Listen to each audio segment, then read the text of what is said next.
Yeah.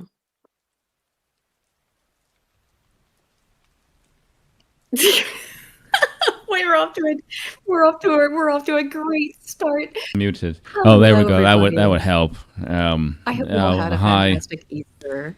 Yeah, I Oh, forgot to say it on Saturday when we streamed on Saturday. I forgot to tell everybody to please, have a happy and by fantastic the way, Easter. for the sake of this stream, Oh, we're all going to LARP as Germans.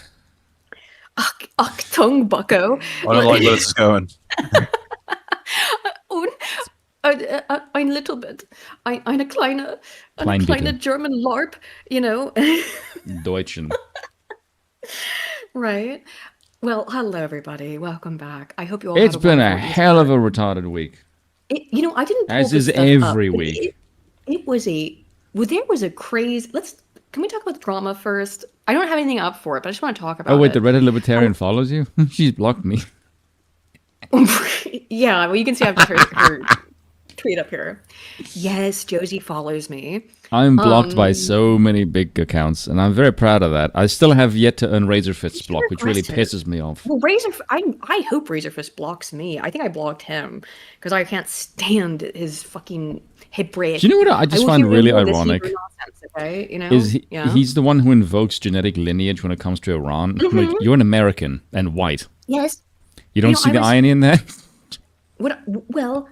What's crazy, and it's what we've been talking about for particularly the last week or so, is this bizarre anti-Europe narrative that just sprung up out of nowhere. There's a And I have lot of Americans botting telling involved me, there. I think AA was correct about that.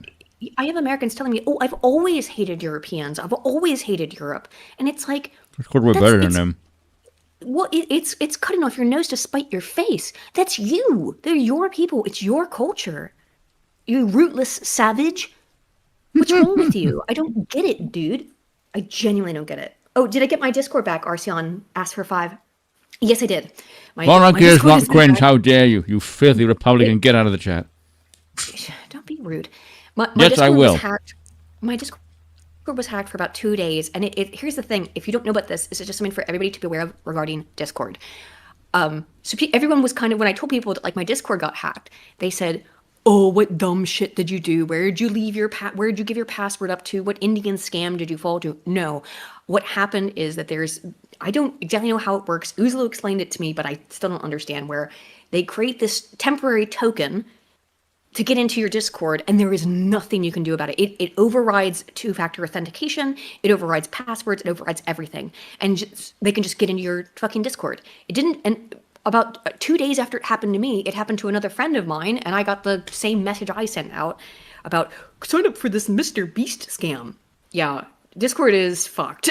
Like it's operated by people of the rainbow variety and furries, and you can imagine how good their code is. It's Isn't that the same people? coded. Yes, the same Also, people. after Tibet used it to knock over their government, Yeah, they may be getting a bit leery about it. I think maybe Maybe. we should make this place a little bit less secure. It returned to TeamSpeak, indeed. TG France. I wouldn't mind returning to TeamSpeak, to be honest. I have fond memories of TeamSpeak. Back to the mumble days. Oh my god! And just okay, that is back in bro teams mumble, where for some reason most people on the right wing have been at some point in their lives, myself included. I talked to Bro the other day. I think he's doing well. Good for him. TJ France for 10 says, Ave Crown Crew, blessed Easter wishes. He is risen. Glory to you and your houses. As always, hashtag sword fund. Thank you for the $10. I think we're approaching having completed the sword fund. What I'm going to do is, as soon as I get back to Guernsey, I'm going to do a tally up and make sure I know exactly where we are with the sword fund, because I think we're there, but I'm not entirely sure. If you Also, want to Bill, I give too more to the have used sword Mumble. fund, please. Yes. Mumble, Skype, Saranthus, Skype is dead. Skype is 100% dead. And it was frustrating for me because I used to pay for a Skype account because it was one of the easiest ways to make calls to the US from here in the British Isles. It was one of the easiest ways to do that. But Skype's just donezo. It's been dead for about a year now. Yeah. Which is frustrating. Anyway, guys, what every week is what a week. So I never know. I can We're feel discussing the Iraq war. time away. The Iraq war, sorry, Iran war. Ron It all Moore. blends together after a To while. be fair, it's a repeat in many ways, except for worse this time. Somehow even worse. Golden Blood Feast's greatest hits. Golden Blood Feast is erect in his grave, spinning in glory, like just glee of what's happening. John McCain. Yeah, John McCain. He's got an erection in heaven, dude. He's risen. Not heaven, hell. Obviously, he's not in heaven. He's in hell. Actually, I don't Yes, think he's in hell. I think he's in someplace worse. I think he's in purgatory. Purgatory's not worse. Way than back hell. to Vietnam. You know, the people that are our greatest allies believe that Jesus Christ is burning in a pit of excrement in hell. Yeah. Which is what Sounds one like, of the things that sounds like Really projection given some of the neighborhoods. confuses me. I know. Which is one of the things that really confuses me about this whole our greatest ally, we agree on everything. It's like, wait. The American Christian evangelicals think that they're doing all of this so that they can insane. bring back Jesus Christ, right? That's what they believe. They think that if we do these things, then we can fulfill biblical prophecy, which you can't do, by the way. You can't force God to act. It's a sign, not an objectives list. It's not on your timeline, homie. It is on God's timeline. It's just simple magical. It's literal magical thinking. It's the idea if I do this invocation, it'll summon God up. It's not how it God's works. not a spirit to be bound. God decides when Not he's a going to do God, anything. capital G. Yes, capital G God decides when he's going to do stuff, and you don't have any ability to fucking control that. But these weird evangelicals think, oh, if I fulfill all of the things that need to be create the conditions that are analogous to where the Bible says it's Prophecies are a warning. They should be treated as such. However, they're so wrong on so many levels because they don't read their Bible carefully, and they listen to The version they read is the wrong one most of the time. Yeah, but they also listen to people who fucking handle snakes and do all Let's kinds of weird. destroy Earth to bring back God is not exactly a great sell either. You can't. If you think you can bring back Jesus Christ faster by your actions, then you are not the sort of person who should be welcoming that event, because I feel like it's going to go very badly for you. Yeah. Let's say you're an evangelical and you really believe all this stuff. How insane would it be for you to go like, well, the whole world is not converted to Christianity, right? That means that you're just saying all these souls, they can't be saved. And you are abandoning the whole world, saying they have no. It's, I don't know, Aiden, let's not Melanie Mac. satanic. It's the synagogue of Satan. It's what it is. Again, I'm tired of getting this on. If you are the sort of person who's in a rush to meet Christ, you really shouldn't be. Right? Simple as. I don't think we need to I dwell meet on it Christ, beyond that. it will happen on its own time. I'm not going to force it. What the hell? And if you do, by the way, let's say you commit suicide, right? So you can go meet Christ. Guess who you don't get to meet? Guess who you don't get to meet if you do that? You know what I mean? God. Anytime that people try to do things to meet Christ. Also, sorry, Arshan, I forgot to read the rest of your super chat where you said monarchy is cringe. Much love. Happy late Easter. Thank you, man. Monarchy is not cringe, but it's Monarchy is cringe. Don't believe them. Bill, you were doing so well. What's not cringe? The sword fun. Sword Fund. Manny Yatsushai for 5 says, Happy Easter. He is risen. He is indeed. But everyone had a great Easter weekend. What retarded trash are we in for today? Hashtag Sword Fund. Let's go. So I wanted to start. I don't have this up, but I'll just tell you about it. The drama that happened regarding a lot of this stuff is the Quartering, who has been on this channel, I believe. I've certainly done streams with him before. We went out for a smoke with him once at Mines. Yeah, we went out for a smoke with him at Mines. We were all out at the same time. He was off by himself, like literally in a Yes, corner. and we were the only you and I were the only people out there with him. He was out there having a smoke. Because Dankula was out there before him, but he went back in. And we were out there with Handley. He's gone off the fucking deep end, dude. I don't know what. Well, I know he's cocked. He's quite literally cocked. He's got a bull who fucks his wife. And Kino Casino reported on the fact that he's got a Jewish bull, actually very curiously, a Jewish guy who is fucking his wife. They reported on it, and they have credible evidence of this. Are they swingers? What? Apparently they're swingers, swingers, yeah, or at least, yeah. And apparently, and what Jared did in response to them airing out his dirty laundry, which is what they do because they were a gossip channel, and very funny and entertaining for it. Good on them.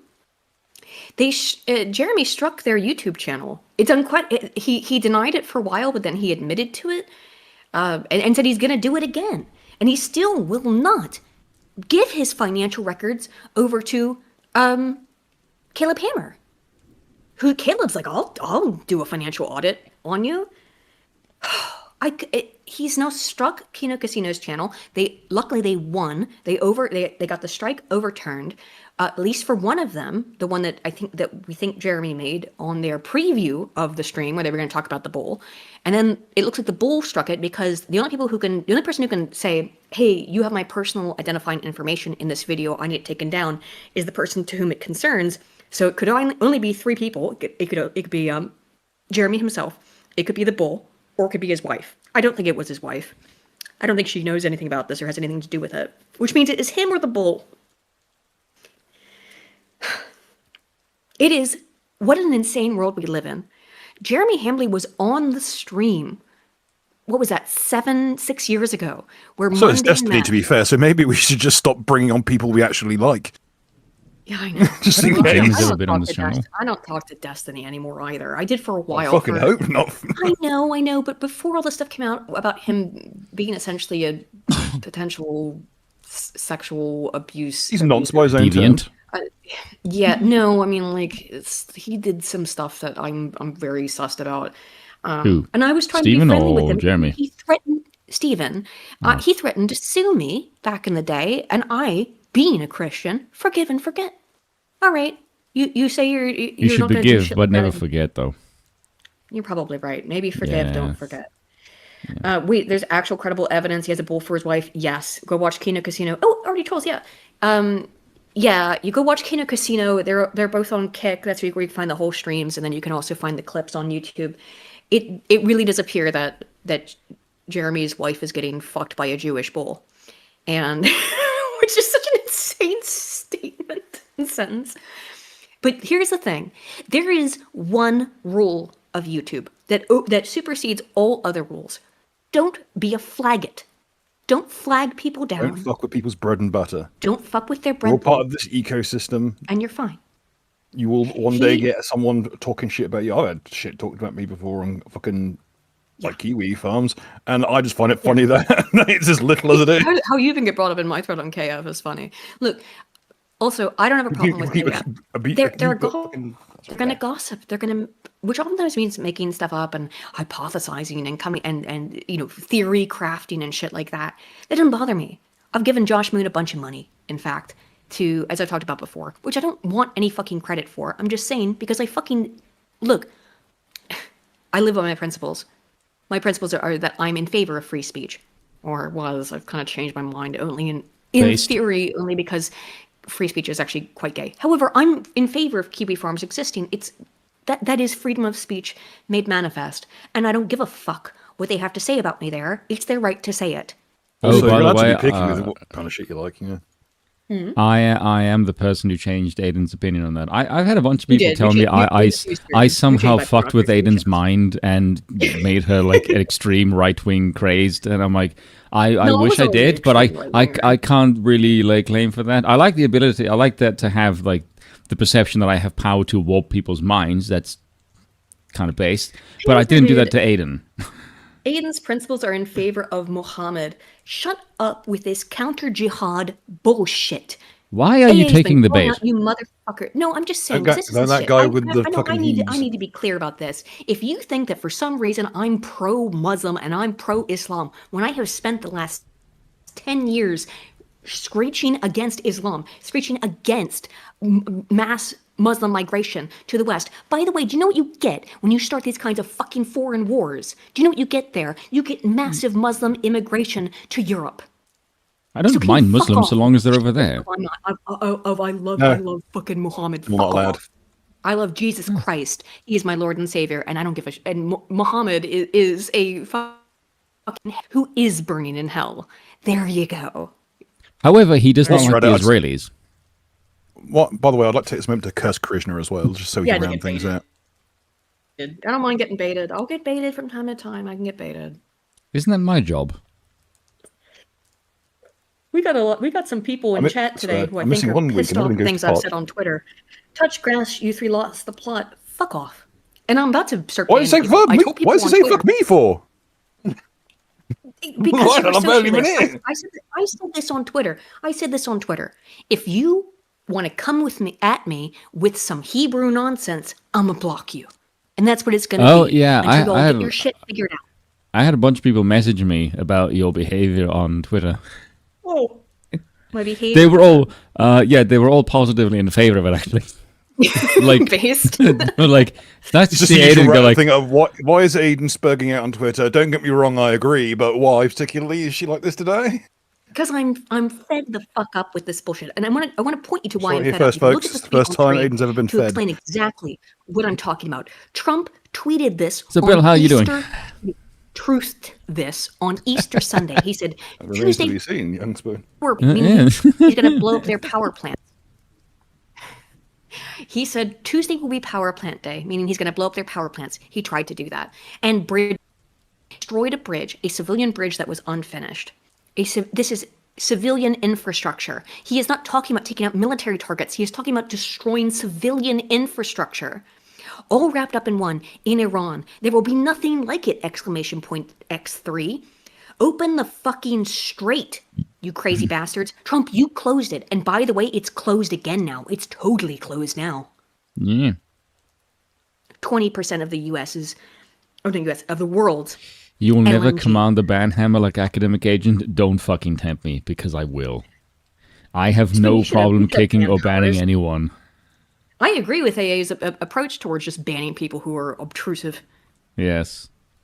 It's based. It's funny as fuck when he does it.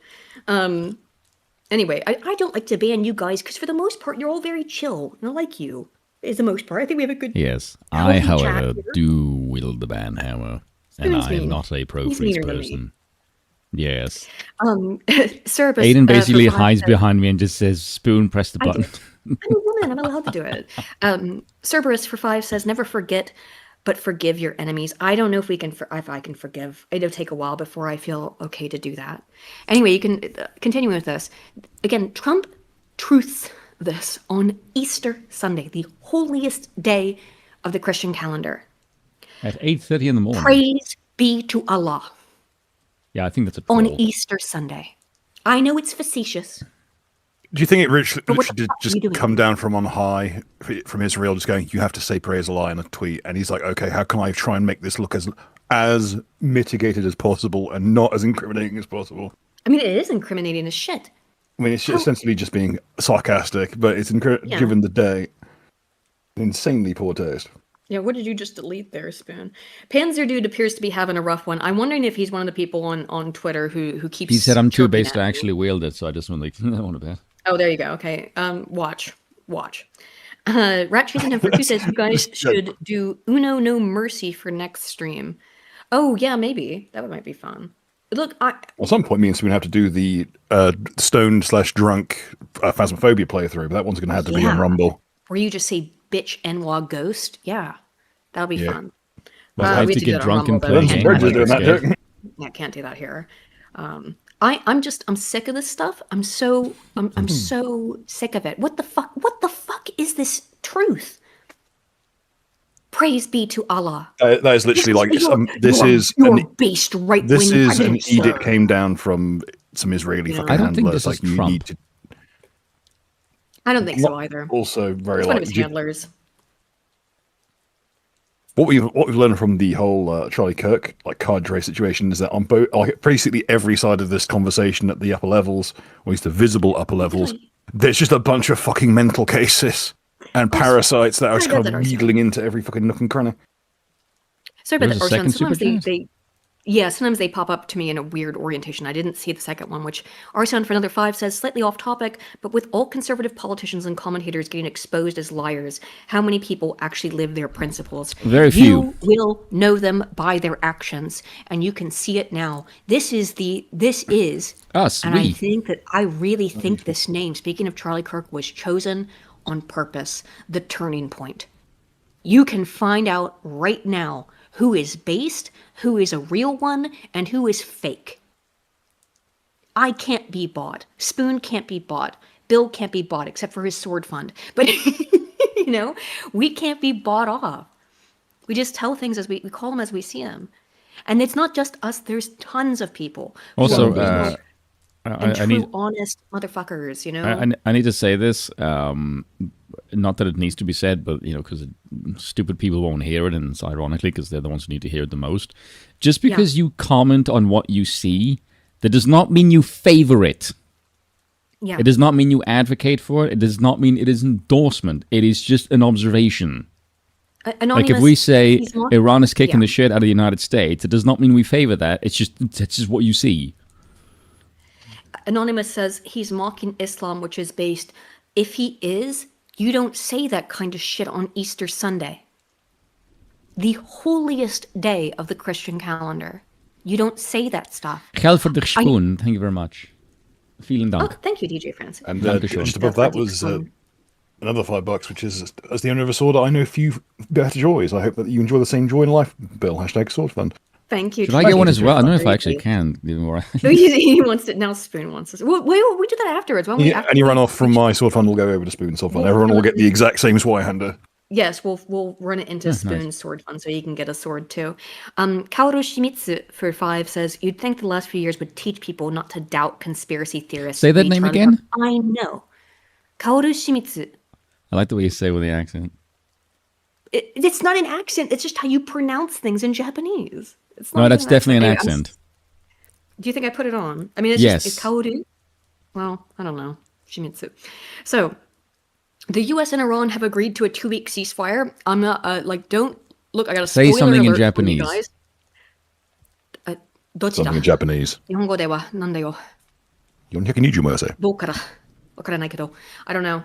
I know what you want me to say. でも... She's going to start doing this, and she's not going to stop now. You do realize that, right? I can't stop. Now I won't be able to stop. You got me started. I was hoping you would say that with a certain cadence, and then you just didn't. You completely fuck up my thing where you just spoke normally. 何を話して? That still sounds like you. Why have you done this to me? Yes, because it's me. I can't just become a different person. I still speak Japanese as me. That's not true. I can become a different person entirely. Oh, そうかが言ってるだ. African. No, Spoon, it's too late in the career to tune out now. Don't tune out, Spoon. Don't do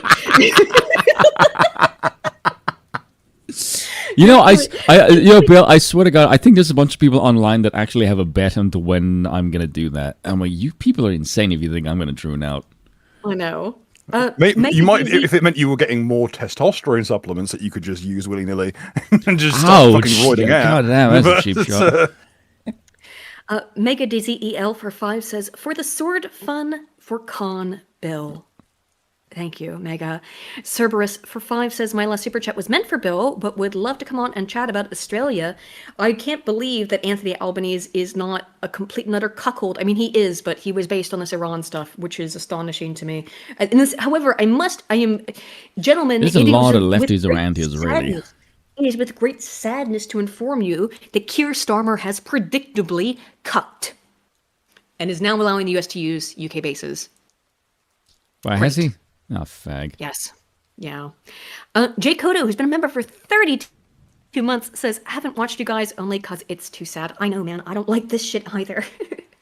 Can Aiden do the rest of the stream in Japanese? No, if I wanted to do that, I'd have to have like a 24-hour run-up where I would have to only listen to things in Japanese and only think in Japanese, and then I could probably do it. But I can do the rest of the stream in a southern accent, just for the shits and giggles. I could do that.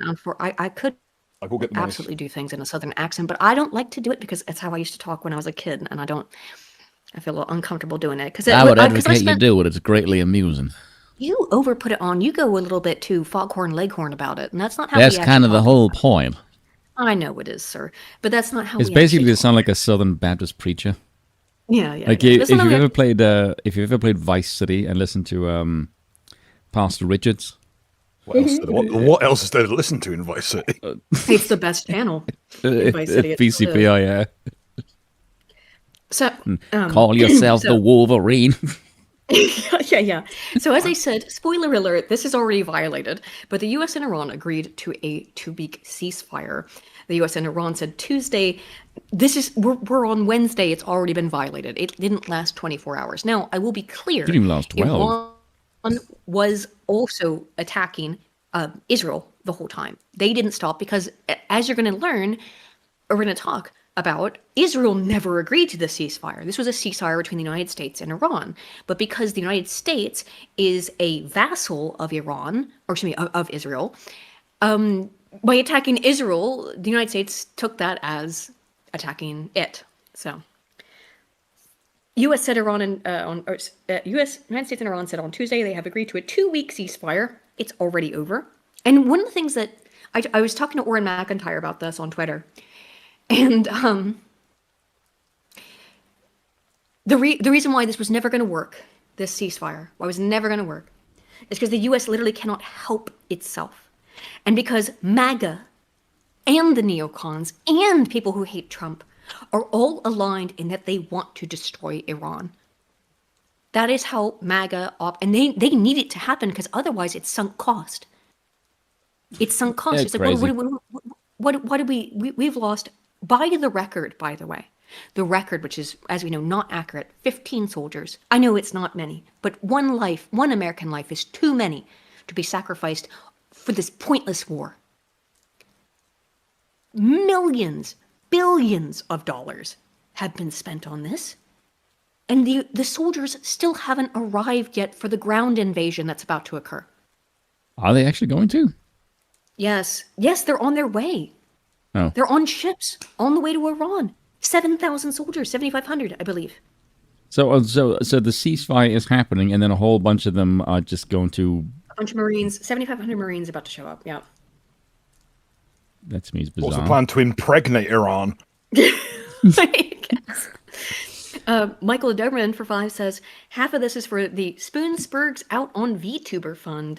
It has created too much fun for me. The other half is for the Sword Fund. Thank you, Michael. What happened last week when I was off? I'll figure out how to divide that up. You didn't really spurg at Amal. Which VTuber am I spurging out for? I guess Amalgamite. Did I? I don't think you spurged. Yeah, I don't really think so either. Very briefly, I love V. I love him. He's a hilarious Romanian man. I love him. I always have. But he had a bit of a spurg at me, and I understand why he did. It's because he's very much an atheist, and he doesn't get. And I got Shu involved actually in this, and she responded to it as well, which is that V doesn't understand that just because you, V, and I'm saying this with all the love in my heart, just because you don't believe in all this religious bullshit doesn't mean other people don't believe in this religious bullshit. Okay? I'm serious about that. They absolutely believe this stuff. They think it's real. I think some of it's real too, by the way. I just think that what they're doing is heretical and insane. And what I figured out about it, what it all is that I'm a Catholic. I was raised Lutheran, which is like 1 degree separated from Catholic, but just technically Protestant. But only technically. Lutherans do everything Catholics do. We just don't accept the divinity of Mary. That's really the only difference between Lutherans and Catholics. So when I converted to Catholicism, it was just like, tick the box of Mary was divine. We in the Taborite faction still get to be fucking eternal heretics and still be excommunicated over our fucking rows, you guys. Yeah.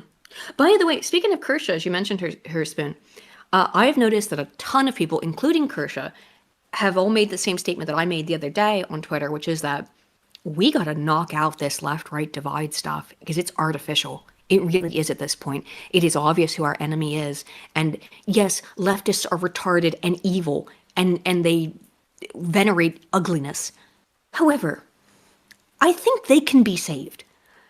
I know it seems impossible because they're lunatics, but there is a far higher chance of being able to get sense through to those people, as insane and nonsensical as I know they are, and I know that you guys know they are. But there's a greater capacity to make it get through to those people than to the religious fucking nut jobs. And I'm saying that as a religious nut job. I know. But we gotta stop this division stuff. Chudkin says apparently there was a retard finder did a poll as to which country is more retarded, UK or Canada, and UK won with 55%. I'm sure it did. The UK is more retarded. And we should say, who are the retards? Where are they from? It's not either of the places. They imported retardation from the same fucking place. I know that it seems impossible, and I know that there's probably been... I have done so much to contribute towards the divisive narrative. I just made a video a couple months ago about how they are evil on a fundamental psychological level. And I do believe that, but I don't believe they can't be saved. I don't believe they can't be brought back into the fold. These religious lunatics, they can't be. They're out to fucking lunch. I don't think they can be reasoned with.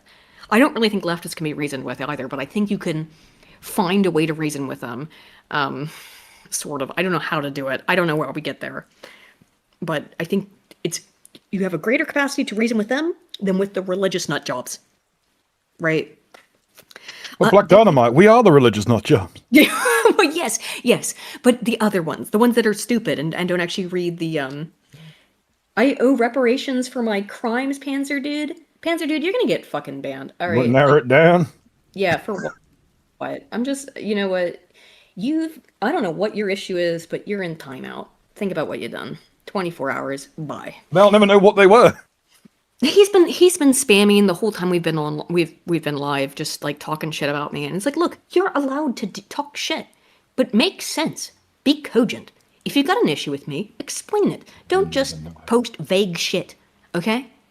You are more than welcome to have a problem with me, or Spoon, or Bill, or any of us. For fuck's sake. Also, Doberman, I don't see your DMs anyway. I don't know about that. It's not on Discord, and it's not on my Twitter either. So I don't know. Also, I don't care what Kirsha thinks. Fuck her. Kirsha's right on this. I don't know.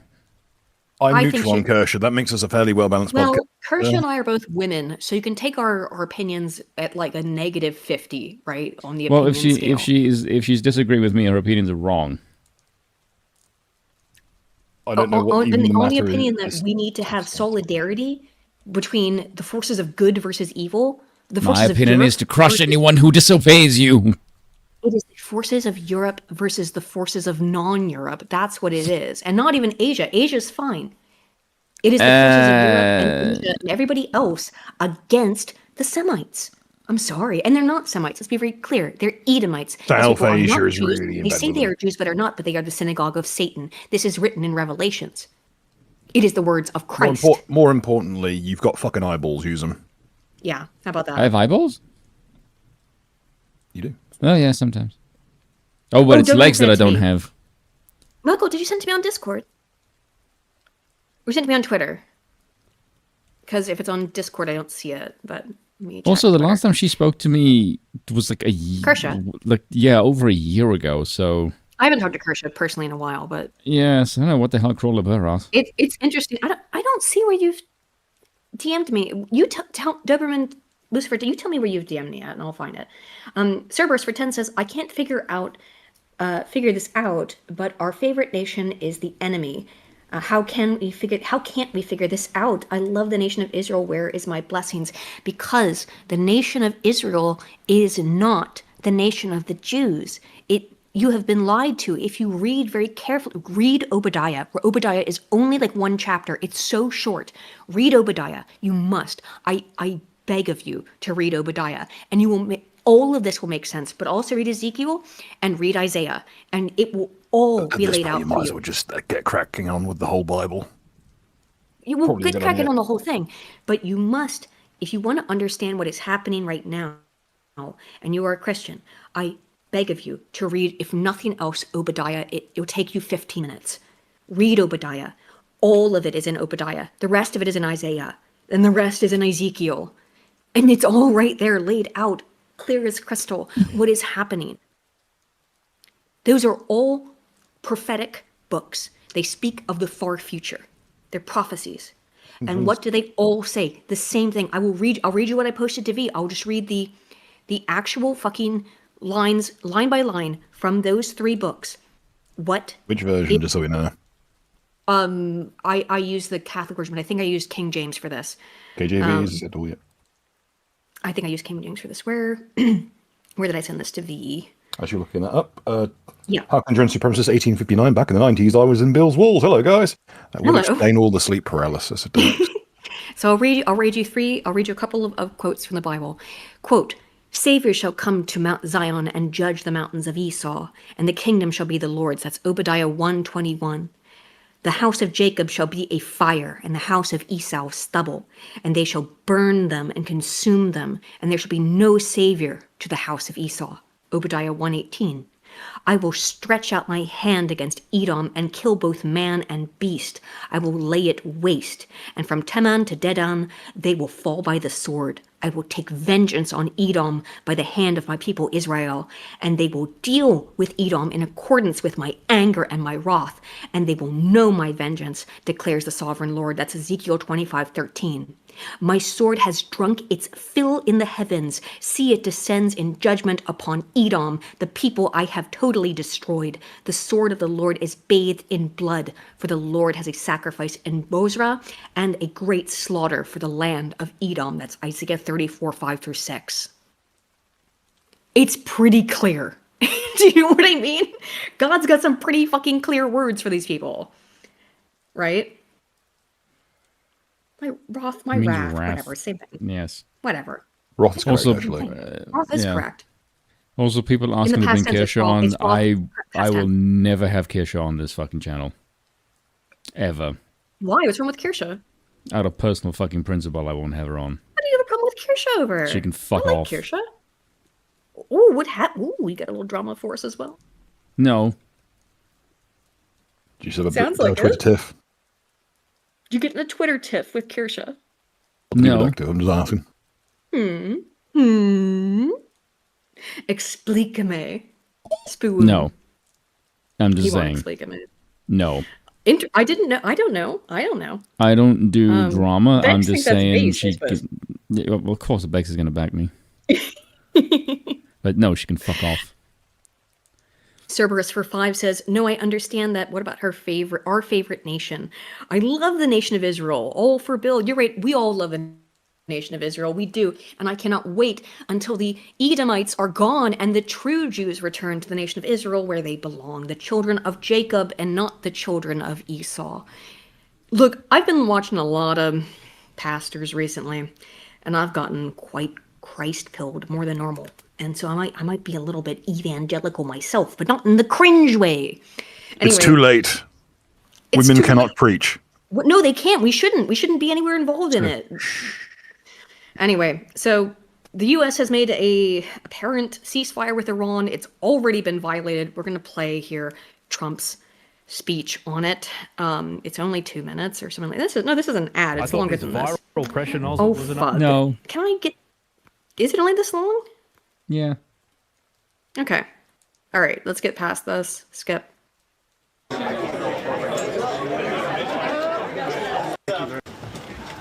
No, this is the one before. This is the former one? This is what you sent me earlier today, Spoon. Yeah. This is from 2 days ago. This is from 2 days ago, yeah. Unless there was a recent one that I don't know about. No. This is the one from 2 days ago. This is not the one on the day when Keir Starmer and Anthony Albanese both released their statements that were essentially like... This is the one on the rescue operation. Oh, right. Well, we'll get into that in a minute. Which is hilarious because it is obviously fucking bullshit. It was one of the funniest press conferences I've ever seen because Trump lies so freaking much. My God, it's great. It's really, really funny. I'm so sickened by it. And the thing is, we didn't cover Trump's speech on the same day because Keir Starmer came out, Anthony Albanese came out. They both made statements that basically said, hey, friends, I don't want to worry you, but it's about to get way worse, right? At the same time, on the same day, it's insane for two heads of Anglosphere nations to make the same statement on the same day, essentially. Vex, taco means Trump always chickens out. Yes, taco means Trump always chickens out, which he is doing now here. Yes, he is chickening out again. He always chickens out. Cerberus for 5 says, I've been conditioned by Scrump and the Troon and love both. They do good political analysis, and I don't actually give a flying crap, to be really honest. I'm not gonna reveal anything, but some things might be changing there too. I just don't care. Because if I'm watching someone's their political opinion, they could be a cross-dresser for all I freaking care. I don't care. Well, I care a little bit. But, if Evelyn's got good political insight... As long as you're not, diddling kids, I don't really care. Exactly. Also, when you don't race mix. Oh, my God. Do you know the meme? I'll pull up this meme, actually. You know well, I may something, but at least I'm not a pedophile, right?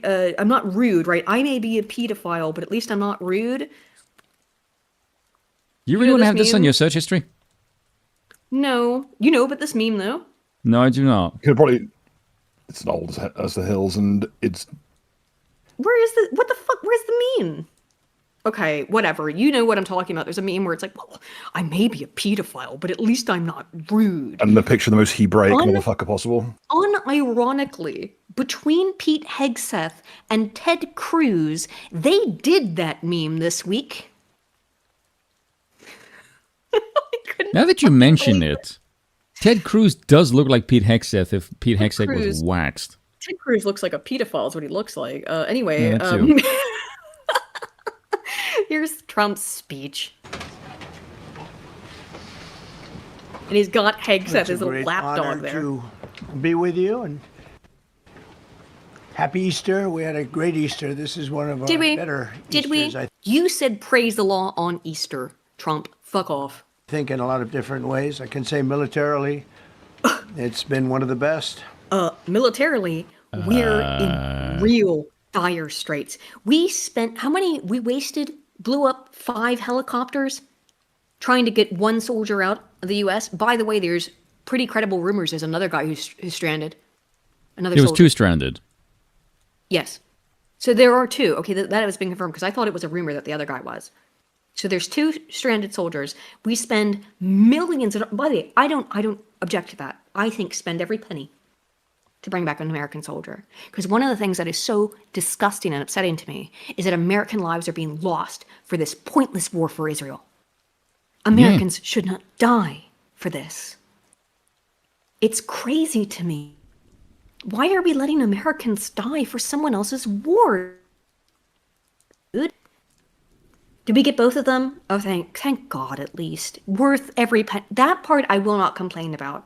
I will not complain about spending money and expending, military equipment to save American soldiers' lives. But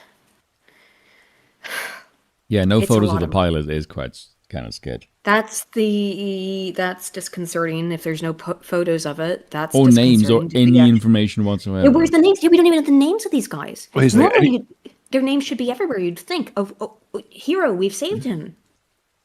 Collecting people from behind enemy lines as a kind of a military flex is like the degree to which you have control over the situation, a degree to which you have resources to expend that you do not risk the life of you do not cast away the life of a single person in your employ. That's always been like one of the biggest military flexes that the US has, because they've like traditionally always done this. Luke VS, your ignorance of the Ayatollah's constant backing of terrorism and genocide is grating. Don't get me the fuck wrong. You need to figure this shit the fuck out. That just because No outgoing. I know, I'm getting one guide. But let me make this absolutely fucking clear to anyone who has any questions about this, because I get this shit on Twitter all the time too. Just because I am not in favor of what the U.S. is doing does not mean I back or like the brutal, violent, religious fanatics that are the Ayatollahs. I also don't back and support the Shah, who was an American fucking CIA MI5 plant. I don't back that unless they're far at the Israelis, in which case I may consider them all right. I don't like people anywhere being slaughtered. I don't like people anywhere having their rights taken away from them. I want you to know that the Shah, who the United States installed in 1953, he was overthrown because he was a violent asshole. 100,000 people. He killed about 2,000 by the lowest estimates. I don't support that. And if you do, you're a violent monster, and you got to get out of my fucking chat, okay? Anyway, who did you piss off today? I just piss off everyone all the time now because I can't. Sorry, if you are a Are you stealing my thunder? What? You're stealing my thunder. I guess I am. I'm stealing your thunder a little bit. I can't. I'm off the show for a week, and she's trying to move on my gig as biggest anti-Semite. No. And mine is the biggest antagonist. I am not an anti-Semite. Bill, we should team up, make each other worse. And I won't. There's still a symmetric racial group. Let's get worse. Let's get worse together. No, because you're bad at racism. I'm good at it. Fuck you. You are, but they are Semitic racial group. They still count. Yeah. I know. Vex, damn you. By the way, Vex is going to be on next week, and she's probably going to be worse than... Let's all be worse together, Vex. Let's all be worse together. I'm curious as to how Vex and Bill would get along, because I feel like you two would have a really good back and forth. We've been on together before, though, haven't you? Yeah. I don't Maybe think... not. With Bill, I don't think. Maybe it was before Bill joined us as a regular member. Yeah. Cerberus Pretend says, everything is for the sword fund. I'm gay and not dying for Israel. Based.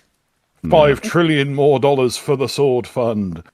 $5 trillion more. Let's go. We're getting there, lads. Let's watch. Yeah. Also, hang on. No more Iron Dome. I'm just going to start parrying. Oh, this is an hour and a half. How much do we? Let's just watch. No, this. just say this a little bit. No, it's not the whole thing. Something I just want to say with the Iran funding terrorism thing.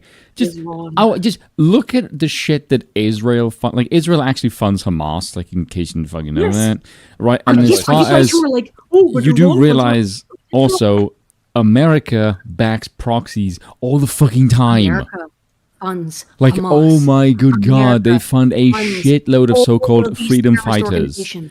Yes, and you go by the American use of what terrorism means. Terrorism, they just mean it's basically targeting of citizens for political, basically knocking off the status quo, which America does all the fucking time. How expensive is the sword, Flann McMahon? Is about $300, and I think we've reached that now.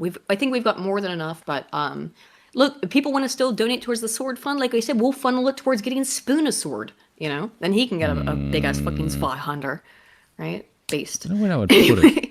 It's cost effective. As I remember, Hopper's got one of the same sword. He does. I have to go pee real quick. So I'm going to play this. I'm just going to let it go. I'll be right back. So, good afternoon. We have quite a bit to discuss. We'll go into pretty good detail. And we have the people that are most involved. Have you seen this, Bill? I've been kind of out of the loop on the news for a week or two. And we're here today to I'm celebrate curious the as to what you're going to success say of one about of the this. largest, most complex, most harrowing combat searches. I guess you would call it a search and rescue mission. Ever attempted by the military. Generally, when planes are knocked down in war, especially when you're fighting a strong group, an evil group, you can't really do this because strong groups, you knocked all of their military out. You've been boasting about it for like 2 weeks. Usually not attempted as much as you want to attempt. And bad things happen. No foe is weaker when being attacked and more powerful when already vanquished. And it might not have been attempted before, but we did. And we had great talent, but we got a little luck too, I would say. And you're a bitch until I beat you, then you were the toughest motherfucker around. And it was an honor to be involved with it. It's very historic. This is a rescue that's very historic. It'll go down in the books. Late Thursday night, an American F-15 fighter jet went down deep inside enemy territory in Iran while participating in Operation Epic Fury, where we're doing unbelievably well, well at a level that nobody's ever seen before. The entire country can be taken out in one night, and that night might be tomorrow night. Both members of the crew ejected from the aircraft and landed alive. As a weird non-sequitur. Soil, I immediately has no approach to either of the sentences I deserved. Make a decision. I ordered the U.S. Armed Forces to do whatever was necessary to bring our brave warriors back home. A risky decision, because we could have ended up with 100 dead as opposed to 1 or 2. It's a hard decision to make. But in the United States military, we leave no American behind. We don't do it. Welcome back.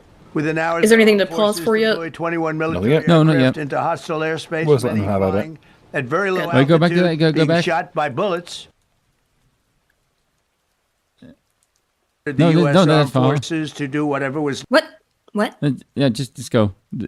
Doesn't go the back. Necessary to bring our brave warriors back home. A risky decision, because we could have ended up with 100 dead as opposed to 1 or 2. It's a hard decision to make. Well, you've got 15. But in the United States military, we leave no American behind. We don't do it. Within hours, our armed It's literally the only good thing I can say about what you've done, Trump. You did go save that one soldier, but there is another one apparently. You did go save that guy. You blew up. And again, I am not criticizing it inherent, because I think it's worth it. I think it's worth it that there's no man left behind to have saved that man. But you blew up like $500 million worth of U.S. military equipment in doing so. Just to be clear. And the idea that, oh, Iran is over, Iran is dead, Iran has no ability to fucking defend itself. They were able to take out, like $500 million worth of military equipment in the process. And I will show you, if you're curious, about the fucking damage that was done. Do I have it here? I already violated it. No. Where is that? The damage. Do I have that? Soldier. I'll take that in there. Why are people talking about my height? I don't know. You're a big tall lad. So Look at this. Look at this. Taller than me, and I'm 6 foot.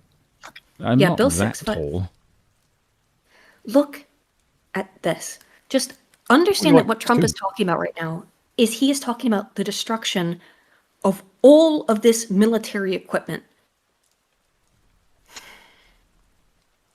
That looks like Look a at the massive wreckage. graveyard. Look, it is a graveyard. Black Still smoking. Hawk helicopters. C-130 military transport aircraft. Destroyed. You see this? This was apparently taken out by the Americans. Yes. Well, no, I mean, this is American military equipment just absolutely fucking Yeah, devastated. and after Kabul, the Middle East is full of it. Yes. Yeah. It's complete fucking destruction. And again, I don't mind my money, my taxpayer money being spent to save an even one American soldier. Because my heart and my mind are with the American troops. They didn't ask for this. They didn't ask to be in this situation. Many oppose You him, know, actually. Many do. However, As they we should. have to also be aware of the real realpolitik about this, the real financial cost that this is incurring. And it's not nothing. It's a lot of money. Ardent Party for Two Canadian says sword fund bill gets first crack at the 8-ball mace. Rambam for £5 says Arch made a really cogent video about the moral necessity of rescuing down personnel. # sword fund. I agree. I haven't seen his video, but I already Thank you very agree much, folks. inherently.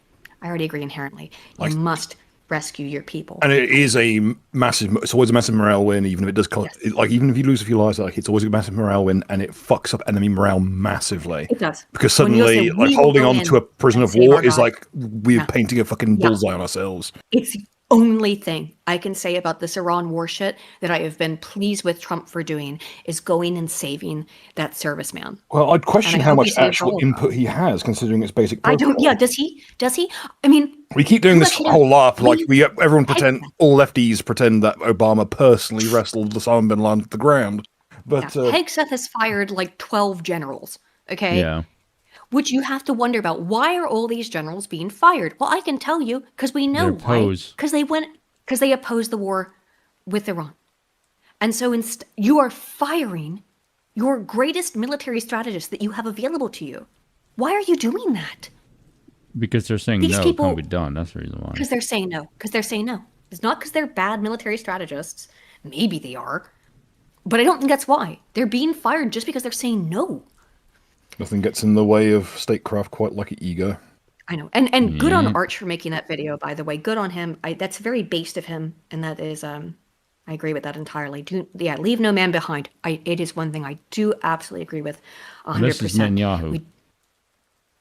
Netanyahu doesn't give a shit about American lives. He couldn't give one fewer fucks. He doesn't have any fucks to give about the lives of Americans. He is more than happy, however, to send your sons and daughters, your nieces and nephews, your cousins to die for his war of expansion. Because guess what? It's not going to stop here. You think can't it's put a gonna price stop? tag on the end of the world, can you? No, you can't. If you think you're bringing Jesus back, of course you can place no price tag on that. By the way, you're not bringing Jesus back. You are worshiping the Antichrist, but good luck. I won't take his fucking mark, and I won't let him anywhere fucking near me.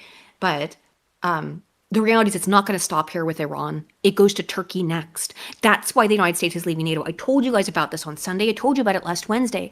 We are leaving NATO, not for any reason other than the fact that Trump wants to take the nukes out of Turkey so that so that he can, because part of southern Turkey is part of the Greater Israel Project, but also so that Turkey does not have weapons of mass destruction, yes, to protect against Israeli expansion. Now, I'll say this: that Turkey was more than happy to buy oil off of ISIS, which is a Israeli subsidiary. Curious. I did not know that. And that's where ISIS were laundering the money for their oil supplies and taking regions. It's going through Turkey. Huh. Yeah. Yes. Yes. And as we mentioned, the only time ISIS and Israel have ever actually fought each other, the ISIS members withdrew and apologized. TJ France for 2 says, Spoon, was ist das Lebenswaffen? Isn't that my favorite weapon? Probably a katana. Because it reminds me of me. Katanas are pretty fucking dope. Yeah.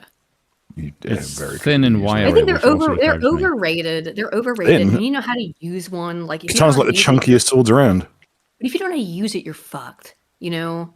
Katanas are chunky? From my understanding. And yes, they are as thick as a kukri almost. Yeah, they're thick as because they are they've got it's a hard edge of martensite grains filed down to literally the individual grains of hardened steel are in a row, and that sandwiched between softer, more flexible layers of steel. It's incredibly chunky, and for the trick with katanas that they have got short weight. Wow. They've got a lot of weight for their length, but my German is you can cut with the very tip of it, whereas it's there's a pivot point on the long swords where you can cut with that.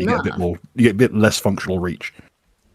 Funnily enough, about German versus Japanese, is that German and Japanese have the same verb structure, subject, object, verb. They're both SOV languages. So yeah, I can't fucking pronounce German. Sorry, I can't. I just can't. But however, can. Well, here's the thing. Every language I speak. So I also speak quite a good amount of Spanish because I had to take it in high school, and I speak a little bit of Polish and Icelandic, and all three of them, I speak with a Japanese accent because the first foreign language I learned when I was 10 years old was Japanese. So I speak fucking Spanish with a fucking Japanese accent. I, on the other hand, failed GCSE French. Well, French sucks. I don't blame you for that one. No. I don't like French. I gained a new respect for the French when I did my video on Didier Raoult, and I learned about how in particular, the south of France is based. The south of France is apparently quite based. And I feel bad for southwestern France is full of legitimate subhumanity. Yeah, but they're way more based than Parisians, dude. It's not difficult. True. It's not fucking praise. I love how there's some guy in the chat, literally named NPC, who's like, Israel's not expanding. Yes, they are. North Lebanon is Christian. That means it's okay for us to attack South Lebanon. Fuck off, Jew. I just get out of my fucking chat if you're gonna be that way. Oh, they're not. For 1 week. They're not Christian, so I'm allowed to fucking genocide them. Fuck off. You're not allowed to do that in fucking Palestine. You're not allowed to do that in Lebanon. You are a genocidal maniac, and get out of my chat. Bye. I'll ban you if you say another fucking thing. I don't have any assumptions about it anymore. I know. I'm just letting them know that they can. Otherwise, we'll be here all fucking night. I know. Anyway, let's keep listening to Trump's thingy. Forces deployed 21 military aircraft into hostile airspace, many flying at very low altitude, being shot by bullets. You bring rifles into play when you're going that low, but there are also certain advantages. And in broad daylight over Iran for 7 hours, at times facing very, very heavy enemy fire. We have a helicopter. Ukraine is another Israel. It's what Zelensky said. It's amazing. We just realized how good those street signs are all in fucking Hebrew now. Yes. Well, Zelensky's Jewish. And what was all of this about? The United States. You know what? Speaking of, I wasn't sure really where to put this in to the video or the stream. Do I have it here? Ukraine. Because I came across this video just this last week And even though I made that 2.5 hour long video about Ukraine like 3 years ago, I had never seen this from John McCain. May he burn in hell forever. But this is John McCain in Kiev in 2013 talking about why everything that is happening now and happened in 2021 in Ukraine is happening, which is that the United States did a color revolution in Ukraine, much as it did in Iran in 1953, and installed a fake fucking government. And that government is currently, it was really Yatsenyuk, now it's Zelensky. The United States did all this shit. If you don't understand why people in Iran shout that we are the great Satan, this is why. Joining me now, Senator John McCain, who I know, Senator, you have just addressed the crowd of protesters there yourself in Kiev. What is it you're trying to do here? Bomb?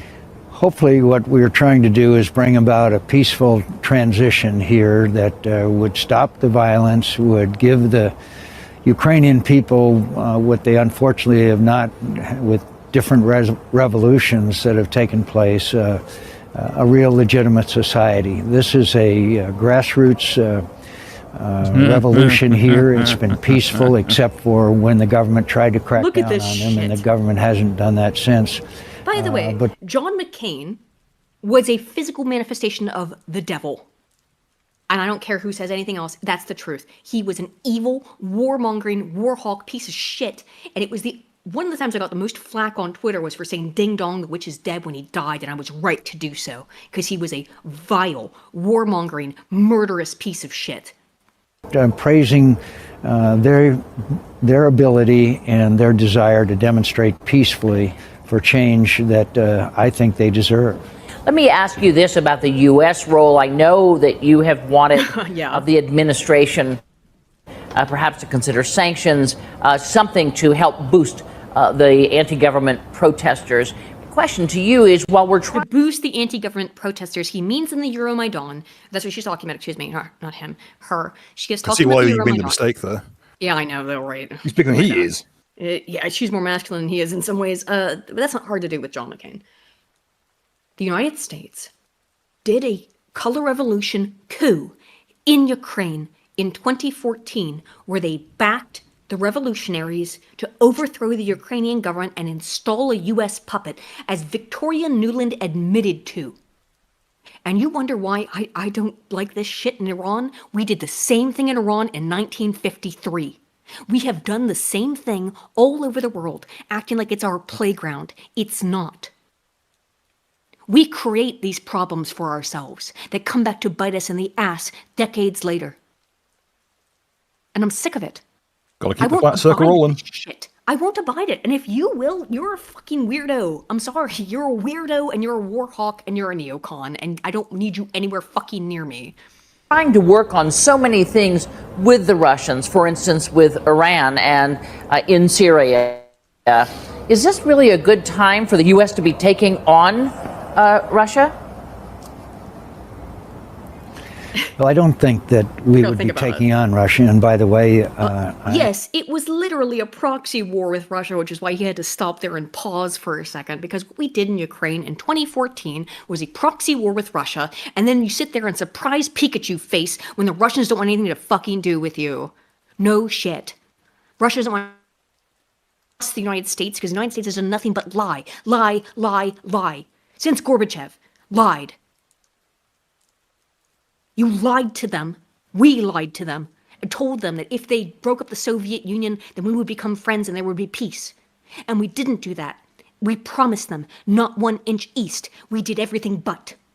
Every inch east. Until we were on their fucking doorstep, until Ukraine is the only country left. And we couldn't get Ukraine to join NATO because it just wasn't politically possible. So instead what we did is coup their government, installed a puppet, and put our forces on the eaves of Russia. That's what we did.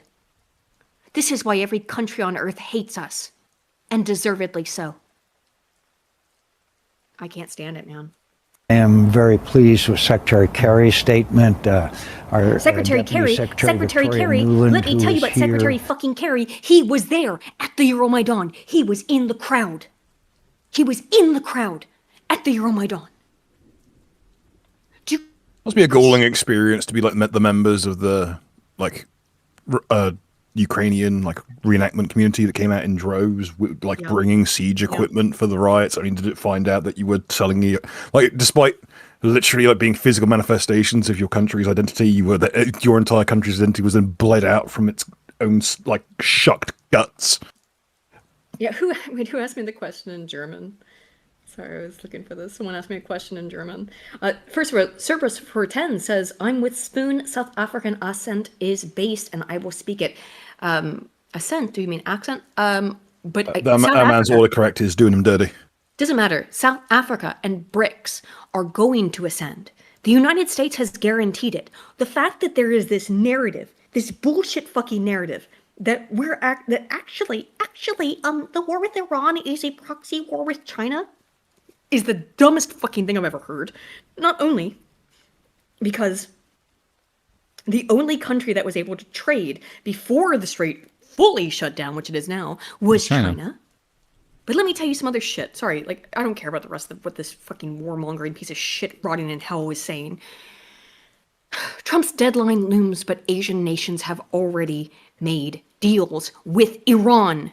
On Monday, President Trump threatened to take out Iran in one night. He can't fucking do that, you lying piece of shit, you tacoing bastard. Every time you taco, every time. I can't believe I'm going to say this, but you want to calm down a little bit? I got to calm down, sorry. Yeah, we can hear your indigestion. We can legitimately hear your acid reflux kicking in and stifling your speech. Calm down.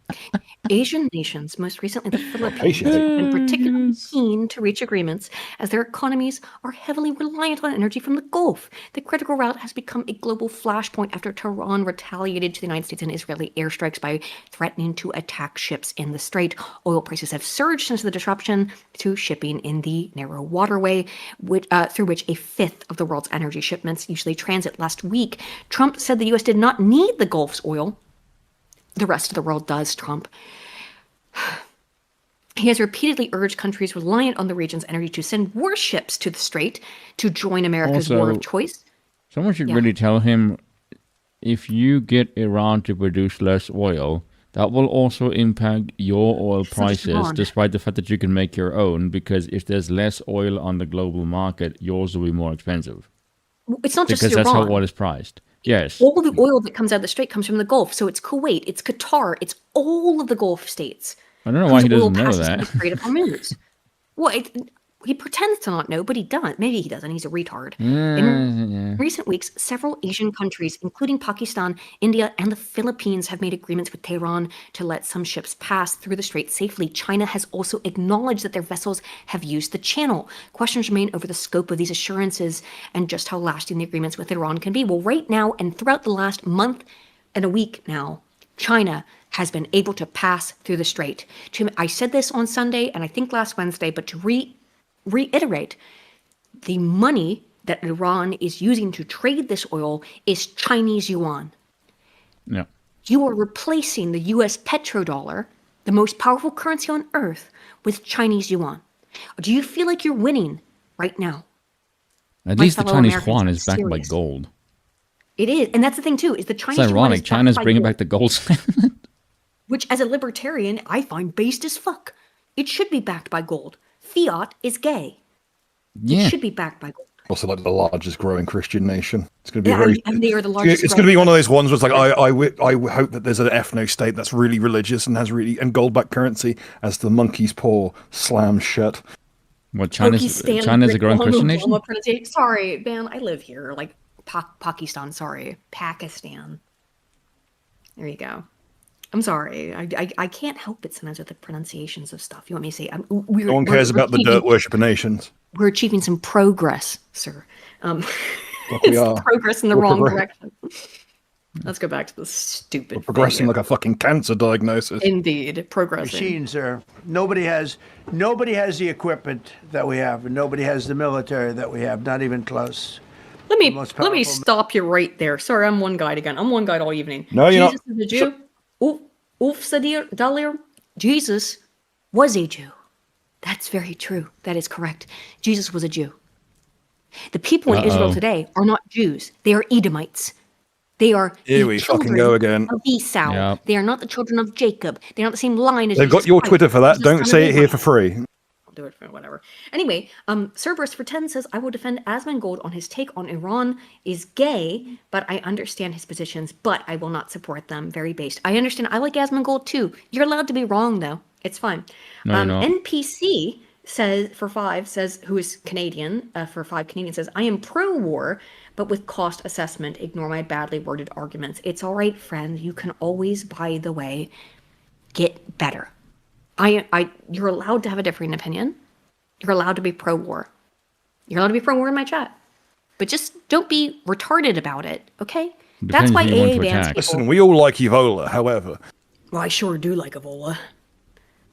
I'm gonna ride the fucking tiger, homie. I almost said a Bitch, slur you would there. struggle to ride the stair lift. Sure, I You're know. afraid of Oh, escalators. okay, I'll ride the tiger, provided he is not an escalator. So as long as it's a lift and not an escalator, otherwise we're fucked. Yeah, provided he's on an escalator. To be fair, I think that in China, the escalators do eat more people than They the do tigers eat people. That's why I don't trust. Though, weirdly, I don't there's trust like- escalators. wasn't it 'cause like- they eat Chinamen? Wasn't that only like 1,300? Well, just because you're the same weight as the average Chinaman. But Yeah. isn't it like Bengal tigers? There's like only like 1,300 of them, and they still bag Aiden like weighs as much as the 500. average Yeah, Chinese toddler. Yeah. NPC says most Jews, I believe, are not even religious at all, yet their very existence Yeah, is they through were that. Yeah, you secular. got to understand that they're secular, but their society, their culture requires them to believe a bunch of fucking bullshit. And that's why I get people also on Twitter and elsewhere mad at me because I say I don't hate Jews. I don't hate Jews. Of course I don't. Are you fucking kidding me? Most Jews do not believe in this shit. I don't hate them for the beliefs of their masters. In the same way, I don't hate Government, all yeah. Americans for the beliefs and actions of Trump. Do you get this? The average Jew, in Israel even, look at someone like Ethan Klein, who has repeatedly condemned, he has cried about the There's several genocide Jews who don't like the in Gaza. Israelis. Yes, even Israeli Jews who don't like it do not condemn an entire group of people for the actions of their leaders. Please.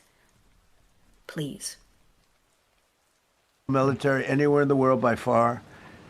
The flight crews Ram bam, and nice choice. warfighters aboard those aircraft took extraordinary risks to rescue their fellow service members. This first wave of search and rescue forces successfully located the pilot of the F-15, and he was So extracted the secular from Jews like enemy Peter Thiel are territory still by all in an on the Talmudic behavior. Yeah, they're HH-60 culturally Jolly Talmudic. Green 2 That's the whole point. Yes, but not all of them understand and believe that shit. A lot of them are just regular, normal people like you and me, and they don't believe in Speak any of this. yourself. They don't even know about any You're, of it. you're oscillating pretty wildly in your tolerances of things. So Yeah, I was also, going to say. No, pick a side. no, I don't think so. Because I'm talking. It's a difference between talking about the nation of Israel and the leaders of Israel, and talking about everyday, average Israeli people. It's the same difference between talking about the mullahs and talking about the average, everyday Iranian person. We must be able to separate these things. People are different from their leaders. They must be able to be separated. I don't hate Jews in any way. I have a lot of friends who are Jewish, genuinely. And I don't mean that I have friends that I got Jewish friends. Whatever. I genuinely do. And I don't blame them. Well, I know you don't, Bill. But I don't blame my Jewish friends who live in England, for example, for the actions of Bibi Netanyahu. That's just logical. For fuck's sake. You can separate these things. It's not a problem. Fabulous machine as our warriors faced gunfire at very close range. It's amazing that when you look at the machinery, what happened, that nobody was even injured. Meanwhile, the second crew member, a weapons system officer, highly respected colonel, had landed a significant Arnold. distance I know. away from the pilot. When you're going at those speeds, even if you go out 2 or 3 Why are you seconds watching later, this? it's just gonna miles, waffle and it's talk miles out. and miles away. It's funny. Because you're going fast. He was injured quite badly and stranded in an area teeming with terrorists from the Islamic Revolutionary Guard Corps rough group, as well as besieged military. Rough group that you allowed to exist, that you made exist. Not you specifically, Trump, but the United States allowed to exist, made to exist, because we couped their government in 1953, and I am so sick and fucking tired of people like. All right, calm down. History starts in 1979. We've been over this again. And again. Like, I'm sorry, I can't. Because the time's a flat circle doesn't mean your conversations have to be. I know. They told the I came be there for a second. Actually, You became Marge. of Iran, the people of Iran, they were given a Homer. tremendous incentive to find this pilot. Stop bringing only plays in this. The officer followed his training and climbed into the treacherous mountain terrain and started climbing toward a higher altitude, something they were trained to do in order to evade capture. They want to always go as far away from the site of the shoot down. You want to go as far away because they all head right to that site. You want to be as far away as you can. What the fuck's the point of listening to this? Spoon, does it get interesting? It was an amazing you not watch this thing. No. He scaled. Do you? Okay, I'll pause there. Bleeding. You tell me. When does this get interesting? Because he's just waffling right now. Do you know anything about this insane rescue bullshit? Oh, I do. Yes, I know everything he's saying here is a lie. That's why I'm bored. I just think it was funny. Well, it's funny, I guess, because he's lying. Is that why it's? I mean, is that why it's interesting? Because he's just lying through his fucking teeth. Can I just bring up an article then about it? Yeah. Well, sure. Why not? Don't know if you have one because it's spread throughout like 9 of them. Yeah. Hence why just watching him is funnier. The BBC's got an article about it. Well, I want to get through my stuff. Here's the BBC article about it. How rescue of U.S. airmen in remote part of Iran unfolded. And it's insane that the BBC can report on these things, honestly, but they can. U.S. Special Forces launched a high-stakes raid into Iran on Sunday to rescue an injured airman left stranded in remote mountainous region after aircraft was shot down 2 days earlier. Details have emerged about how the U.S. raced against the clock and advancing Iranian operatives to find the officer deep within hostile territory. The airman's ordeal began on Friday when an F-15 Strike Eagle jet was shot down over the southwestern Iran, the first incident of its kind in more than 20 years. The 2 U.S. military personnel on board ejected. While the pilot was rescued the same day, the second crew member, a weapons operator, became separated and remained stranded in a sparsely populated, rugged region. Official confirmation soon followed swirling reports of a U.S. airman missing inside a war zone. While U.S. aircraft were seen flying low over the area on Saturday, Iran offered a bounty of £50,000, $66,000, to anyone who found him alive. And videos shared on social media, which have not been verified by the BBC, appeared to show armed civilians searching.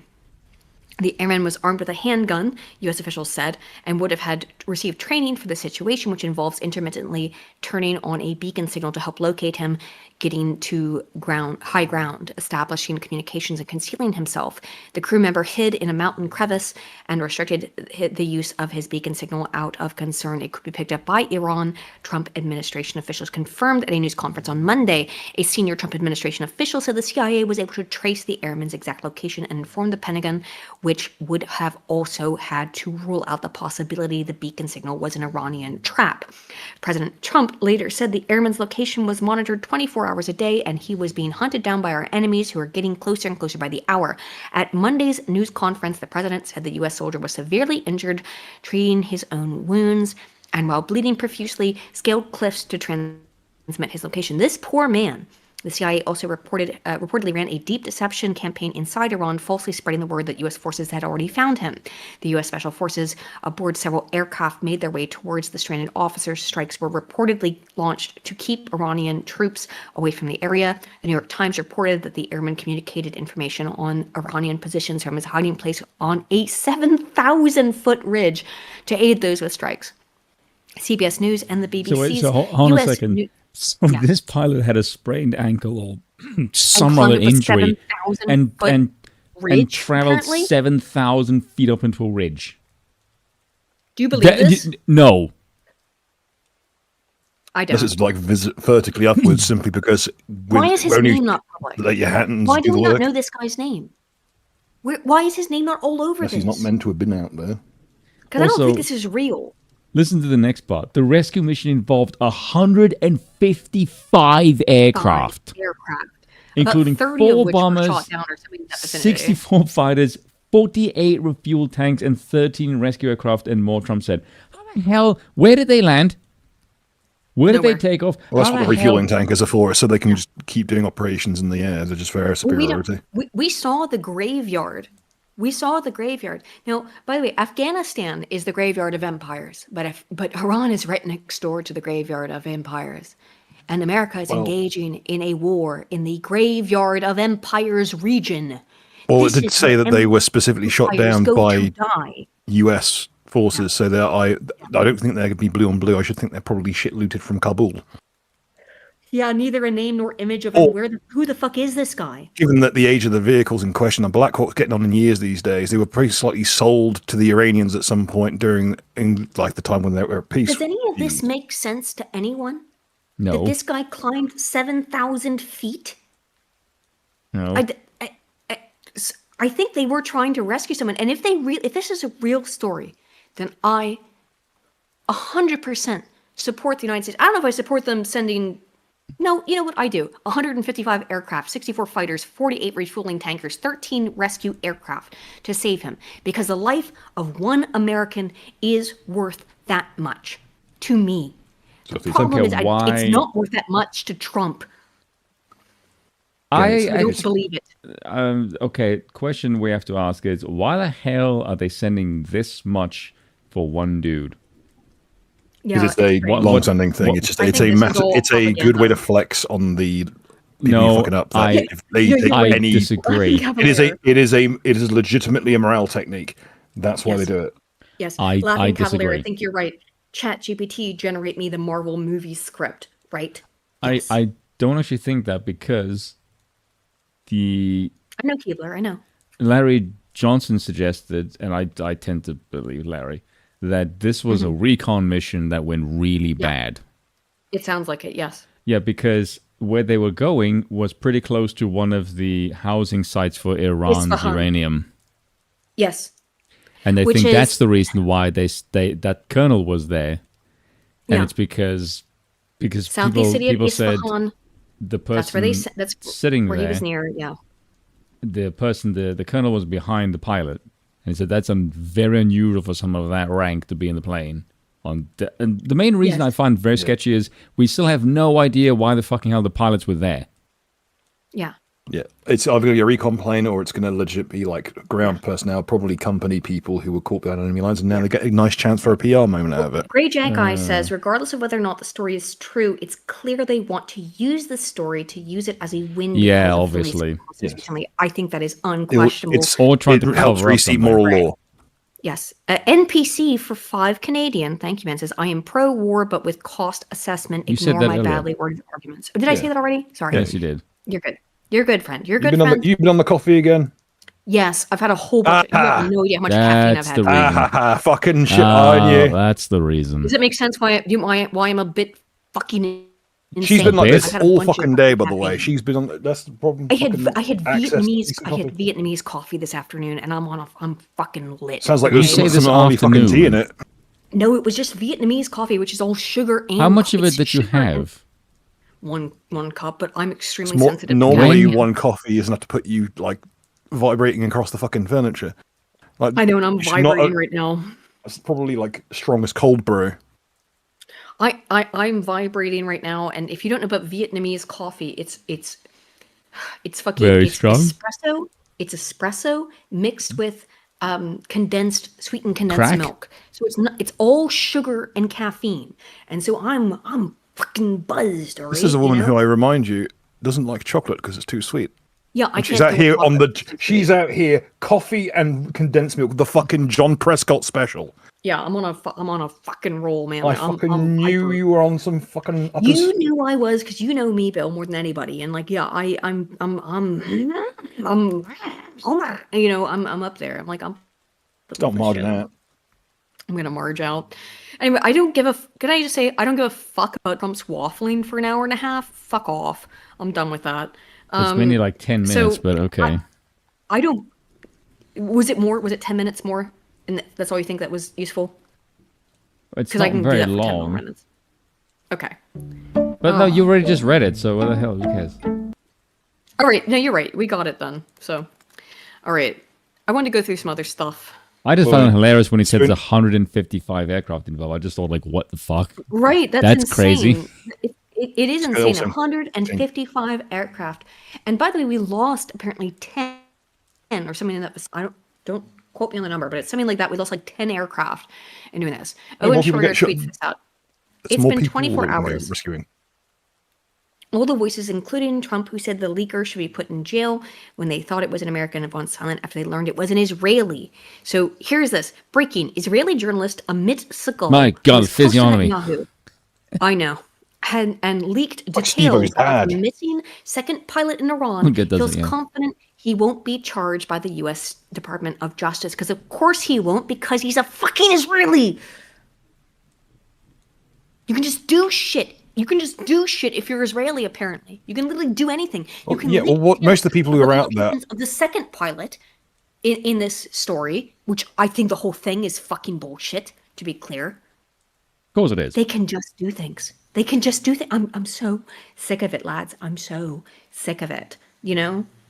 This guy just gets away with it. You can leak details. It's fine if you're Israeli. But guess what? The rest of the world doesn't feel that way. The way that America does towards the Israelis. It doesn't feel that way. There's a lot of people who dislike the Israelis right now. And by that we mean basically everyone. Except for insane US dispensationalists. So, yes, besides dispensationalists and evangelicals. When was Everyone this? hates this. So this is Emmanuel Macron. Oh, fucking. Macron is based, which is just insane. Could you read this for me, Spoon? Hold on a second. Yeah, because she's not going to be able to talk for the next, minute. Yes, being an ally of the United States does not mean being its subordinate. My God, if only that were true. It does not mean that we do not have the right to think for ourselves. Unfortunately, actually it does. It's kind of the problem with NATO. We must not be followers of the United States agenda or China's reactions. Oh God, independent Europe. Sexy. Europe must be able to protect itself and decide its own destiny. Well, then get rid of NATO. We cannot simply be junior partners who adapt to decisions made in Washington without prior consultation, especially when they affect our security and our economy. Well, you've basically been doing that since the Marshall Plan. So, you know... I think it's liable to change. Yeah, 70 years later. Oh, better late than never. And also, I don't trust... Give me a second. Just drink water upside down. I have a water bottle here, but it takes me a minute. All right. So, unfortunately, though, while Macron might be based, Starmer has not been, even though he seemed based at first, which was insane because he's the biggest really fucking worm who's ever existed. But Starmer is now allowing the US to use UK bases, which I didn't even know about. And calls for you to decouple from rogue U.S. state after Trump Iran threats. Could you read this for me as well? Because I have to wait till these fucking hiccups go away. Read. Keir Starmer's come under fire for allowing the UK to be an accomplice to Donald Trump's war in Iran and has been urged to suspend the US military from using Britain's bases. The US president agreed to provisional 2-week ceasefire in the Iran war after pulling back at the last minute from his apocalyptic warning that a whole civilization will die unless Tehran met his demands. Trump confirmed he was suspending his threat to widen the military offensive to power plants and bridges, subject to the reopening of the critical Strait of Hormuz waterway. In less than 2 hours. In other words, I'm not going to do any more war crimes for a minute, by the way, because that's what that means. Power plants and bridges. I won't do any more war crimes. That's a war crime, motherfucker. Anyway, sorry, continue. We're done with this bit on the screen. Is there any more? Yes. Here, this is the UK Prime Minister welcomed the ceasefire and said it was an opportunity to secure a long-term solution for shipping through the key channel. However, the UK government had been widely criticised for its silence after Trump threatened to commit genocide against a country of 93 million people. The Greens, I would mention them first like they're an actual fucking faction. Liberal Democrats and some Labour MPs responded to Trump's demands that Iran accept his conditions by a Tuesday night deadline by calling for the UK government to take further action and to ban the US from the reason why they list the Greens first is they are the largest growing party. They're being cycled in, much like faster than Restore, which is the scary part. Because it's meant to be Greens versus Reform. That's going to be the new Greens paradigm. Restore is what it's going to be, because Reform is out. Nigel Farage is a complete and utter fucking clown. I think that's what was intended, is what I mean. Yeah. I got That's part of the plan. Yeah. Okay, the Green leader in Wales, Zach Polonsky. No relation, I suppose. Called out Starmer on Wednesday morning for finally issuing a statement and criticised the UK's role in the conflict, urging the Prime Minister to urgently decouple from a rogue US. The last 24 hours have been shown what many have said for a long time, Polanski wrote. Do you know how much I want to fucking shoot myself in the skull for having to agree with Zach Polanski? Well, it's more the fact he's been given the correct thing to say because he's being I know. Right. cycled in. It's You've all. allowed It is part of the. It is part of the propaganda that it's this ridiculous. Mm-hmm. Yes. We must urgently decouple from a rogue U.S. and seek security with allies closer to home. That starts with the suspension of U.S. bombers on British soil. The UK has given the U.S. permission to use its bases to launch strikes on Iran's defensive capabilities. Starmer fucking bitched out. He pussied out. Of course he did. Robot man. Unbelievable. I mean, no, it is believable, but what a little bitch. The newspaper reported earlier this week it would not permit the RAF bases to be used for attacks on civilian infrastructure. But there's no way to delineate that. The United States is attacking, obviously, both military and civilian infrastructure. We blew up a bridge. The first thing we did was blew up a girls' school and killed 170 little girls. And if you think for one bloody fucking second I will forget that the first thing we did in this war was kill 170 children, I never will.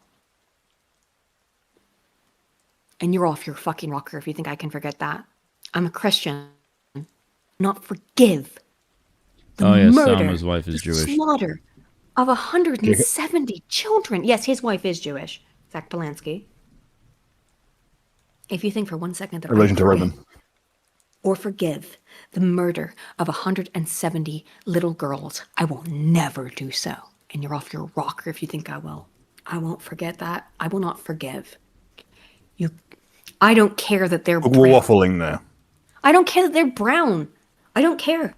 We're getting stuck in a fucking... Okay, next bit. I'm moving on to my next thing. I'm pissed. I'm furious. How can anyone be okay with that? That the first thing we did was kill children. How can you be okay with that? I can't. You need to leave that Vietnamese shit alone. Yeah. I don't know what they're slicing your shit with, but it's starting to mess with your mind. You get theatrical.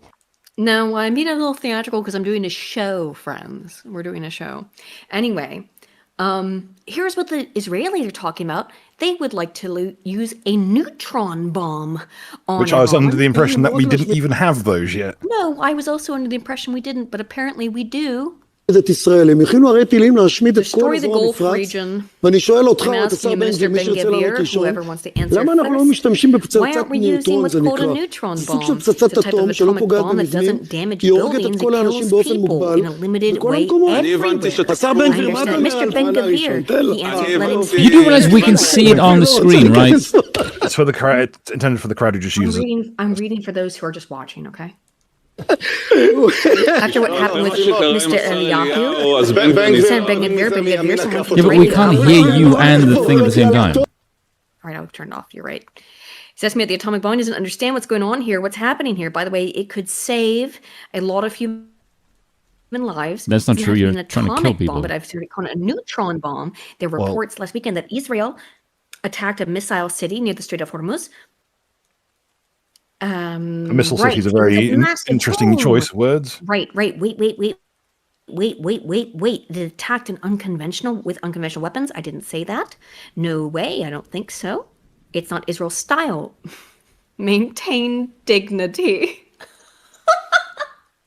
Those are two words that don't go together. Israelis don't go with Israel. Again, missile cities is all just fucking... Like, but also, from what I can tell, if we have a neutron bomb, that's news to me. I'm guessing this is just like regular like punditry. By the way, apparently it's easier to make a neutron bomb than a nuclear bomb. I've looked into this a little bit. So it's actually easier to make this type of bomb. And what they want to do is, as he says, they want to just they don't want to destroy the infrastructure. The structure's intact. Because they want to then just colonize the infrastructure, because that's what all these people do. Everything about the Greater Israel Project is a colonizing, expansionistic, fucking empire-building thing. And if you guys are okay with that, you gotta... I do not want you in my chat. I do not want you near me. If you are in favor of Israel killing Christians in Lebanon, I won't tolerate you here, and I will ban you. If you're in favor, let the Feds stay in the chat. Lebanon. Let the Feds stay in the chat. I've got an ex I'm pretty sure works at the FBI now. It'll be laugh. I know. But it's not just that. It's not just that. This is a global fucking thing. The world is coming together against Israel. Taiwan and China. Taiwan and China. And I thought China might attack Taiwan over this, but apparently not. The Taiwanese opposition leader, Chen Luang, is now saying she wants to move together towards relationships with China. Taiwan and China might have a chance for reunification, peaceful reunification as separate countries. Do you understand this? This is excellent for both nations. I would have to really dig into the guts of this situation. I would have to dig into it as well, because I don't know. Fucking yeah, I agree. Western Taiwanese politics. That's the fucking wormhole. I'm not going down that badger hole. It's full of fucking AIDS. Here's the German foreign minister Wadful, who says he's going to just tell you here that Germany is a vassal of the United States. Countries like Taiwan and China are saying, no, we are not vassals. And this is the future. Germany is out here saying, yes, we are a vassal. Is the war now contrary to international law, as asked here? Ist der Krieg jetzt völkerrechtswidrig? Wir haben gesagt, dass wir have said that after the USA make a final statement Einschätzung abgeben, dass wir auch als that the German government will also comment on this, but now we wait. The US, our allies, sent us a final statement that this is promised that when I can publicly answer this question. Oh, he didn't fucking go on about it. The reality is Iran war against international law? And the German foreign minister said, I can't comment on it until the US tells us what to say. This is why Germany is so fucking cocked. It's because the Americans whip them. Yeah. By the way, the reason for this is not because of, but Nazis and Holocaust. No, it's because they're petrified of German engineering uniting with the Russians. They fear the economic might of the Russians and the Germans uniting. It's not because of the Holocaust or any of that kind of shit. No one in America believes in that fucking crap. It's purely economical. No. But this is why Americans right now, when you look at the shit they say on Twitter and stuff, they're like, Germany is our friend and Japan's our friend. Why? Because they're loyal fucking dogs. That's what they think. It's not true, though. And let me tell you something. I want to tell something. I really need to tell Americans something. Get this. Listen to me. Listen to what I'm about to tell you. Because there's not many people who know Japan better than I do. I have been taking Japanese lessons. I have not been to Japan, to be fair. But I have known Japanese people my entire fucking life. I've spoken Japanese since I was 10 years old. And let me tell you something. Putting out alpha weebery fucking credentials. This is going to be alpha good. Weeb the fuck out. One time, I was in class in college, and my teacher, Wolfer Sensei, she told me something. She said, Japanese will smile at your face while lying to you. She told me this straight up. She said, they'll smile to you, and they are lying. And I learned that at that point, that the Japanese are so incredibly polite people. Two-faced. But it makes them two-faced. They will always smile at you. They will always be very nice to you in public, but they will hate your guts behind the scenes. Understand this about Japanese, okay? I don't mean it in a bad way. I love the Japanese. I think they're great. But understand that they will smile in your face and hate you behind the mask, okay? Get that fucking sorted in your head, all right? You got that? This is a very chipper stream, isn't it? It sure is. You gotta. I think you have that spoken like 20-1 ratio. I know. Like me and Bill combined. I'm in a mood. I'm furious Amped. about this shit. So, let me show you this. If you ever wondered what Aiden would be like if she did cocaine or crack, it's probably like this. This give me some. No, I don't need cocaine. I just need a little caffeine, and I'm fine. And then I'm like this. It's not far off. So this is Fox News is going to admit to your face, if you're confused about this shit, that every single one of Trump's objectives for the Iran war have failed. Every single one on Fox fucking News. But I will say that the president demands. We have not reached any of those objectives. I have full confidence that the president is going to find some way to make this happen. But he said that we want to dismantle all major nuclear facilities. Didn't happen. That has not happened. Well, we did that 6 months ago. We destroyed all their nuclear facilities 6 months ago and then pretended like that didn't happen. Okay? So that one, no, we didn't do any of it because there were no nuclear facilities. And I have a real pertinent question I need to ask every MAGA retard who's still on board with this bullshit. If our problem with Iran is that they have nuclear weapons, which they don't have, why are we not at war with North Korea? Because it's because of the Israelis, not because of the... Exactly. And also... It has nothing to do with them having or not having nukes. This is why this doesn't make any sense. The previous Ayatollah issued a fatwa, which is a religious forbidden from making a nuke because they actually think it's evil. And so you think now you would take, Aiden, I'm still talking, calm the fuck down. Jesus Christ. Fucking hell. And now they want to kill, well, now they already have. They've killed the previous Ayatollah that did that. Now you're going to radicalize the next one to making a nuke because you keep attacking them. So that doesn't make any fucking sense. It's an incompetent foreign policy. Well done. Genius move. Yep. Okay, you can go now. Yep. No, you're right. You're completely right. You said what I was going to say anyway. Thank you, Stan. Yeah. You did. You said the exact thing I was going to say. Yeah. By the way, that's why we're besties, dude. I have. You and I share a brain cell. I have been trying to make a video on this for like 2 weeks, but every day something else happens and I have to add it. To the point where I can't make a video on this. So I decided I'm just going to make it like from scratch till like how did we get from why did we attack Iran? I say we, I mean the West. Attack Iran till now. And it's normally my scripts are like 1,800 to like 2,000. Yeah, and I think this one is going to be like 5,000. So it's probably going to be a long video.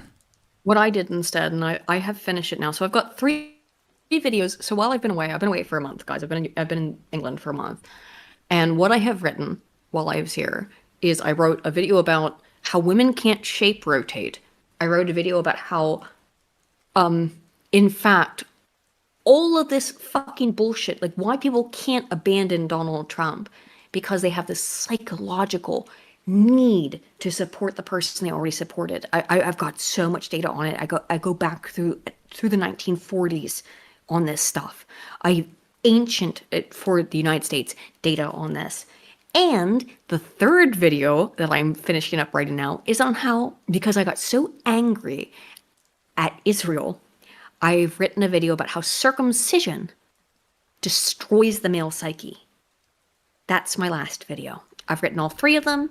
The last one I'm working on is the one about circumcision, and that one might get me banned. I don't know if it will, but I imagine it might. That might get me in real trouble. Is talking about how circumcision destroys the men. You can look at these fucking graphs, and it's unbelievable. You look at men who are uncircumcised versus men who are circumcised, and they have completely different psychological dispositions. Why?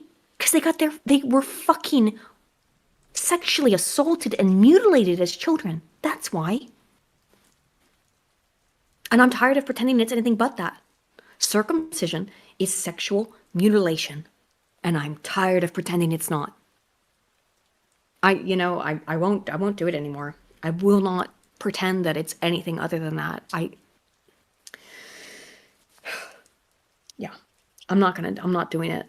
I'm going to be real honest about the fact that the Americans in particular have been sexually mutilated. They need their foreskins back, you know?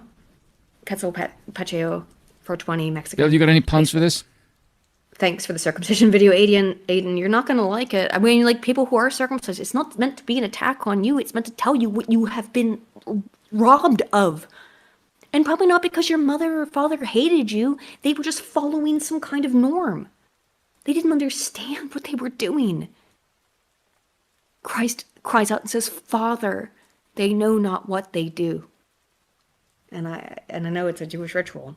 And Father, they know not what they do. But they are mutilating you. And if you look at the exact things that circumcision causes in the male psyche, it causes essentially what people describe as fragile masculinity, which is being overly emotional and being easily upset by things, is all stuff that you find in men who have been circumcised comparatively to men who have not been. And I do not mean to insult the men who are circumcised, because it's not their fault. That's the insane part. You didn't do this. You literally had no fucking choice in this at all. It was done against your will. You were laid down. You were strapped in to a torture device and had your penis mutilated. You know, I can't believe that this is a thing we do to children in the West. This is a barbaric fucking sand people behavior. Unbelievable. I won't stand for it anymore.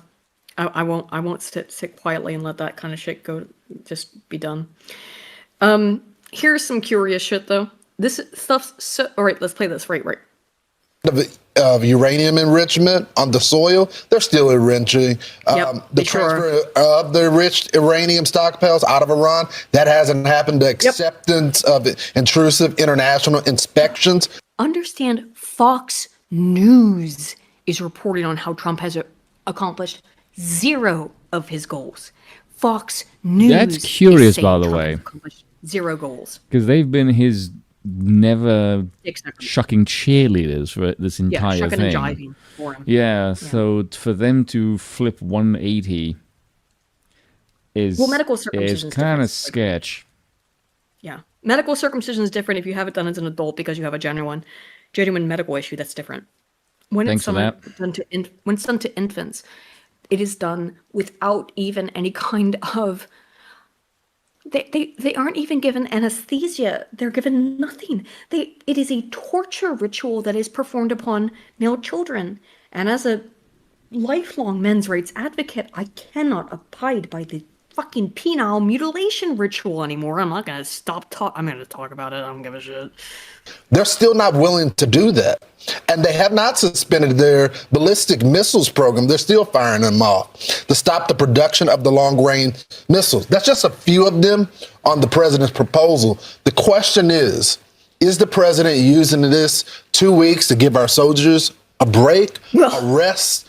The 2 weeks are over. The 2 weeks were cut short, by the way. Out of curiosity, why on earth do you think these people would stop their own defense? Like, you attack them, and then one of your pitches to them is, "Oh, please give up your ability to defend yourselves." Like, you realize how fucking retarded that sounds out loud? Why would they do that? Why would they not make a nuke and arm themselves to the teeth now that you want to hit them? That makes no fucking sense. No, I'm not drunk, guys. I'm just mad. It would be completely sane for Iran to make a nuke, as every, I wouldn't say authoritarian regime, but just anyone who wants to stave off an attack would. At this clip. Question: Trump said the goal in Iran is to destroy their missile program. Has that happened? Look at the response. They just walked away. They won't even answer it. They won't answer that question because they know the answer is no. You know the answer is it has nothing to do with that. And the reality is these freaks will not stop lying. What are they doing, by the way? Why do they look at the pictures before they walk through this? I don't know. They were confused. They were just really kind weird. Of wandering around. So, you see here, this is She's getting some weight. Carolyn Levitt. She has put on some weight. She looks like she put on like 20 pounds. Levit says Iran has agreed to open the Strait of Hormuz. By the way, as I read earlier to you guys, they have closed entirely the Strait of Hormuz. It's entirely closed. She lied to the American people. Lied.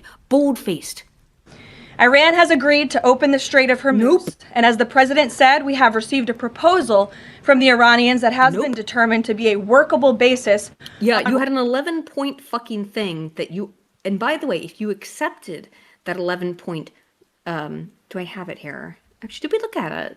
The 11-point goal of Iran, which was that basically it would be that like Iran gets the strait reopened, they get a whole bunch of money off of all this shit, they win. They win. And the United States, that was the ceasefire that Trump signed was under those auspices that Iran gets to make an enormous amount of money, gets to massively fucking benefit from this entire fucking thing. And it's like, what are we supposed to... I get very much 5 weeks to flatten the curve vibes from this death takes, by the way. I get that. Which to negotiate.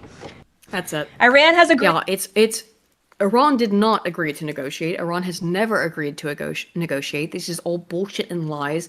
And every single time the American government comes out and says this stuff, the Iranian government responds saying, no, we didn't. Now I want to talk about Pete Hegseth, because I fucking cannot stand this lying cuck at all. I can't stand him. I gotta I missed things. That's what happened.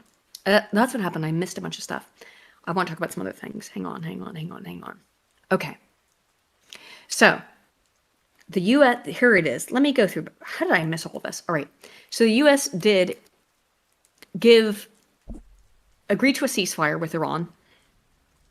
This 10-point ceasefire plan. Here's, what the fuck? This is not a paywall. Yes, it is. Okay, well, I can just sign in with Google. Is that all right? Can I sign in with Google and get in? Thank you. That's fine. You're not gonna see my password. You're not gonna see my password. No. You're not gonna see anything. It's just gonna be like. If I were you, I would have turned those things off. You just saw my accounts. Which is fine. Okay. Which everyone knows my accounts are. It's fine. All right. What are the demands in Iran's 10-point plan? The lifting of all primary and secondary sanctions on Iran, continued Iranian control of the Strait of Hormuz, U.S. military withdrawal from the Middle East, the end to attacks on Iran and its allies, the release of frozen Iranian assets, which is billions, by the way, a UN Security Council resolution on making any deal binding. This is what the United States agreed with. Interesting. Have it actually? This is what the U.S. agreed to. For the current ceasefire to occur, this is what we agreed to. That's a humiliation ritual for the United States, by the way. It is humiliating. It is humiliating to the United States to agree to these terms. And yet we did. U.S. military withdrawal from the Middle East. Yeah. Does that include near Israel? Everywhere, I guess. Yeah. I don't know how Israel... Oh my good God. This is going to be really... When does this kick in, by the way? By the way, in case you notice, Iran is going to kick the shit out of Israel. The problem is that the U.S. agreed to these and then immediately violated them. Within 12 hours, violated it. I think the Israelis did that. I don't think the Americans did. Well, Iran went back to attacking Lebanon. No, Israel did, not Iran. No. Iran went back to attacking Israelis, is what I should say. Yes, because the Israelis attacked Lebanon. Yeah. So here's this guy. There's no reason why Iran would do anything. Like they just got everything they wanted, so why would they attack Iran the Israelis? Is attacking U.S. bases because they want. Yeah, listen, this guy talk. On 2 Iranian islands and at least 1 oil facility off the coast of Iran. Yeah. An indication. This guy's really loud, but yeah. That the United States or Israel is still conducting airstrikes against the Iranian regime. Vietnamese coffee. But it also comes amid new incoming fire toward Gulf countries. Both Kuwait and the UAE have reported dozens of ceasefire violations. This is what I mean. Is that Iran is not attacking. They're attacking U.S. bases still, which is what they were doing in the beginning. Because guess what? The U.S. never stopped attacking Iran via Israel. Israel has been going ham on Lebanon, which Iran perceives as an attack on Iran. And they've probably also been attacking Iran, though I've not seen that. But it's the Lebanese stuff. And I don't know who it was in the chat who said, like, hey, it's okay for us to take southern Lebanon because he's a Jew and he believes he's all right, that he can just take shit. But that's the problem, is that Israel has never stopped attacking Lebanon. The ceasefire is over. Yes, you're right, guys. The ceasefire is over. It lasted for all of about 12 hours.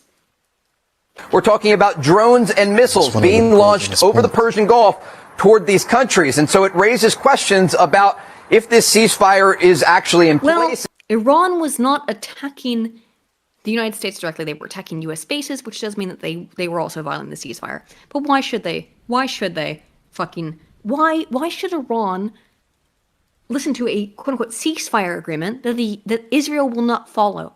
And I'm going to tell you why they shouldn't do that, because Israel said the ceasefire doesn't apply to them. That's why this happened, because Israel said the ceasefire doesn't apply to them. Yeah. If this is an issue of getting the command down to some of these lower IRGC officials in the south of the country. But what we have seen in the aftermath of that announcement by President Trump is a variety of ceasefire violations by the Iranians that has included ballistic missile fire toward Israel and drone and cruise missile attacks toward Gulf. The reason why this is happening is because Israel will not stop its fucking bombing. It will not. So this whole ceasefire is a fucking farce. The United States, it might be pretending that they're not doing anything, but Israel's not. Look what they're doing. Look what they're doing in Lebanon. Look at this. Look at the destruction that they have done in Lebanon. May I please fucking remind you that Lebanon is a Christian country. Please, can you get this through your fucking skull? I know most of you here are all very based and you understand this. I think they're like 40% Christian. It is, they're about 40%, but they are a large percentage Christian country. You are Christians. I think the Israelis Do you not shit. get this? I know, but Americans should. Americans should. That you are killing Christians. This is not, and who's happy about it? Who's ecstatic? Who is ecstatic about all of this? Jews? Ben Shapiro is. Ben Shapiro sure is. I'm going to show you. He's a psychopath. He's ecstatic. Yes, because he's a psychopath. He's a sociopath, and he loves the deaths of little Christian He's babies. up on the microphone. Fuck me. That was like having my fucking ear-roll bored out. He loves watching Christian babies die. America is in a totally exceptional moment. We're sending human beings around the moon for the first time in decades. We're performing some of the most extraordinary military operations in human history. We're killing terrorists. We're delivering the most... Extraordinary. I don't consider killing Christians extraordinary, Ben. I know you find it to be extraordinary because you hate Christians and want them all dead. But Christians in Lebanon are Christians. Fuck off, you monster. You warmongering piece of shit. Let's not bloviate on the matter. Let's just get to the guts of it. I can't take it. The people in Iran also, they are Sunnis. Yes, we're aware. We have idols. Don't need to belabor the point. They're regular human beings. Someone accused me of Most crying. humans are. Because I can't believe this amount of bloodlust from these freaks. From the most sophisticated. Why is this even surprising to you? Because it makes me sick. But again, it's not surprising. I'm a human being with a soul. Yeah, but we're also men. You get used to horror after a while of seeing it. I'm a human being with a soul, and I cannot tolerate it. When I see the deaths of children, I can't tolerate it. God, guys, yes, I can't tolerate the deaths of children. Yes. Because I love children and I do not want them to suffer because they are innocent. Yeah, and if you just get hung up on the topic and let it interrupt. I know. Sorry, let's go on. Sophisticated weaponry ever built. We're rescuing pilots in Mission Impossible style operations.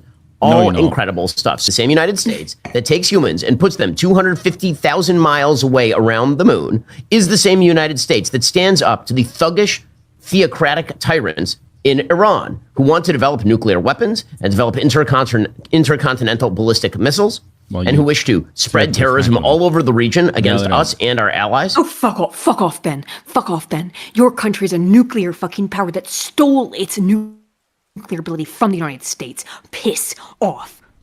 You literally are only a nuclear power because you stole that from the United States. And for some reason, we as Americans are supposed to be okay with that. I'm not. Piss off. Your power is stolen. Fucking. If you or someone else you know is affected by caffeine addiction, there is a hotline provided below in the description if you need help. I know. I'm hyped up on caffeine, but I can't tolerate this Hebrew fucking nonsense. See what I mean with the Some of us here enjoy Talmudic mischief. I'm so tired of it, though. I'm so tired of it. And you can. But you will be getting more tired of it before you're done. I know. Watch on the clip. Watch on the clip of this little words I can't say. Oh, so many words I would like to describe Ben Shapiro as, but I can't. Look at him. Yeah, we could just switch to Kick. That he thinks. Well, we'd have to go to Kick for me to say the words I'd like to say about Ben Shapiro, because you can guess what they are. They start with a K and then with an E, and I can't fucking tolerate this bastard. Kite. Odd supports. Yes, Kite. A very mediocre 90s anime. Yeah. The United States, when we take out tyrannical dictators, when we kill Ayatollah Khamenei, a mass. Hang on, we're getting there. Here he is. Ben Shapiro is an absolute liar and a monster, and he will get what is coming to him in the kingdom of Christ. He will get what is coming to him. This is why we don't have female preachers. They are very susceptible to caffeine. Female preachers get very fucking emotional, but the reality is, I think you should listen to women a little bit on it. Just a little bit. No, a little bit. No. Not start. Before not start now. Let's listen to him talk. Then let's listen to the man talk. Then we can hear this Jewish freak talk.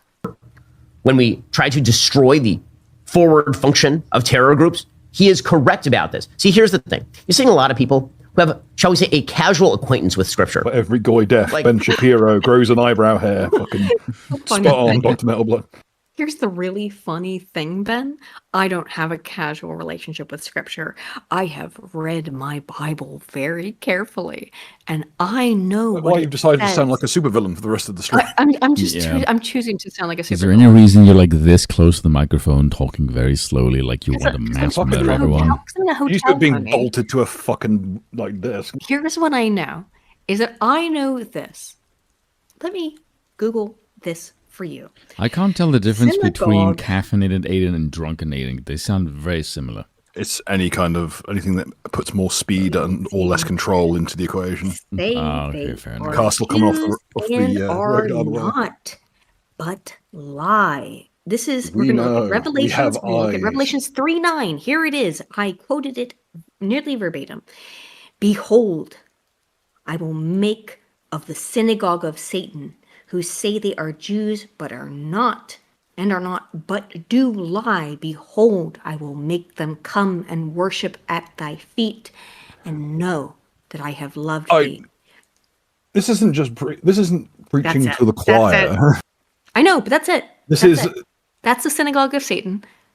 I will not deal with Satan. This is how Dave Mustaine feels when people come up to him and start doing fucking like guitar solos at him. Near me, bro. I won't let him anywhere near me. I won't. I will not. I became a Christian. You need to fucking lay off whatever you're on. Whatever you've been taking, stop doing it. Okay, it's caffeine. It's just like the Pied Piper. It's literally why I can't have any caffeine. I know this. Through the street. I literally can't have any caffeine because then I get like hyper as marionettes. Whatever. We'll watch it. I can't. This is why symphony. I know it's why I can't have caffeine because I get way too aggro and get way too angry. To admit that they had not fully read through the Bible until 2 to 3 years ago, where suddenly it turns out bishops in their church. It's amazing how quickly spoken word version of biblical literacy. You know, these are the same people who will sit across from guests who tell them that the Bible is actually socialist and anti-capitalist. Oh, fuck off, these you characters. Jewish liar. Well, it turns out that for those of us who have spent a lot of time engaging with the scriptures, and here I'm talking specifically about the original Hebrews. Yeah, I've spent way more time reading the scripture than you have, Ben. Scriptures. It turns out that the Psalms, for example, are filled with calls to crush oppressors and to... Shall we look at the Psalms? How about we look at that? How about we go to Psalms? We're not turning this into Babby's first Bible study. We're meant to be a news show, goddammit. Psalms on the Edomites. If we're allowed to engage in zealotry all the time, then I should be allowed to be more racist. Edomite violence. That's not it. I want the actual scripture. Psalm 83:6. This has gone off the rails. The tenets of Edom and the off a Bible hub and back onto the news. These Edomites and Ishmaelites and they don't need the world's Hagrites. sloppiest evangelism. They're fucked. I was reading the same verse over and over. The reality is, the Psalms also say about the vile, repulsive nature We've gotten strong on the mainland. Deliver the weak and needy from the hands of the wicked, and to break the arm of the evildoer. I'm calming down, sorry. Literally, zero things in Scripture suggest that Western civilization has some sort of a duty to uphold the rule of wicked Islamist theocrats who murder their own people en masse, spread terrorism throughout the region, desire the defenestration of Christianity. Yes, ask the Shia leaders of Iran what they think about Christianity, and threaten the West directly. This is insane. This is insane for a Jew to say this. That the Iranians essentially are violating the scripture. You are violating the scripture, you heretic. I feel like I would get along with Iranians more than I would the Jews in Israel. Yes, they have been, to be honest, completely You're part of AA, aren't you? They're very logical. They've been very reasonable in this whole situation. Comparatively to the fucking Israelis. That's why I'm more in favor, and one of many reasons I'm more in favor of the Iranians in this. They have been reasonable. Sneed Feed for 5 says Iran should have asked for Israel to remove the nuclear weapons as part of a ceasefire while they were at it. They should have, but that is an unreasonable some slurs ask. That will balance it out. Faggots. Slurs.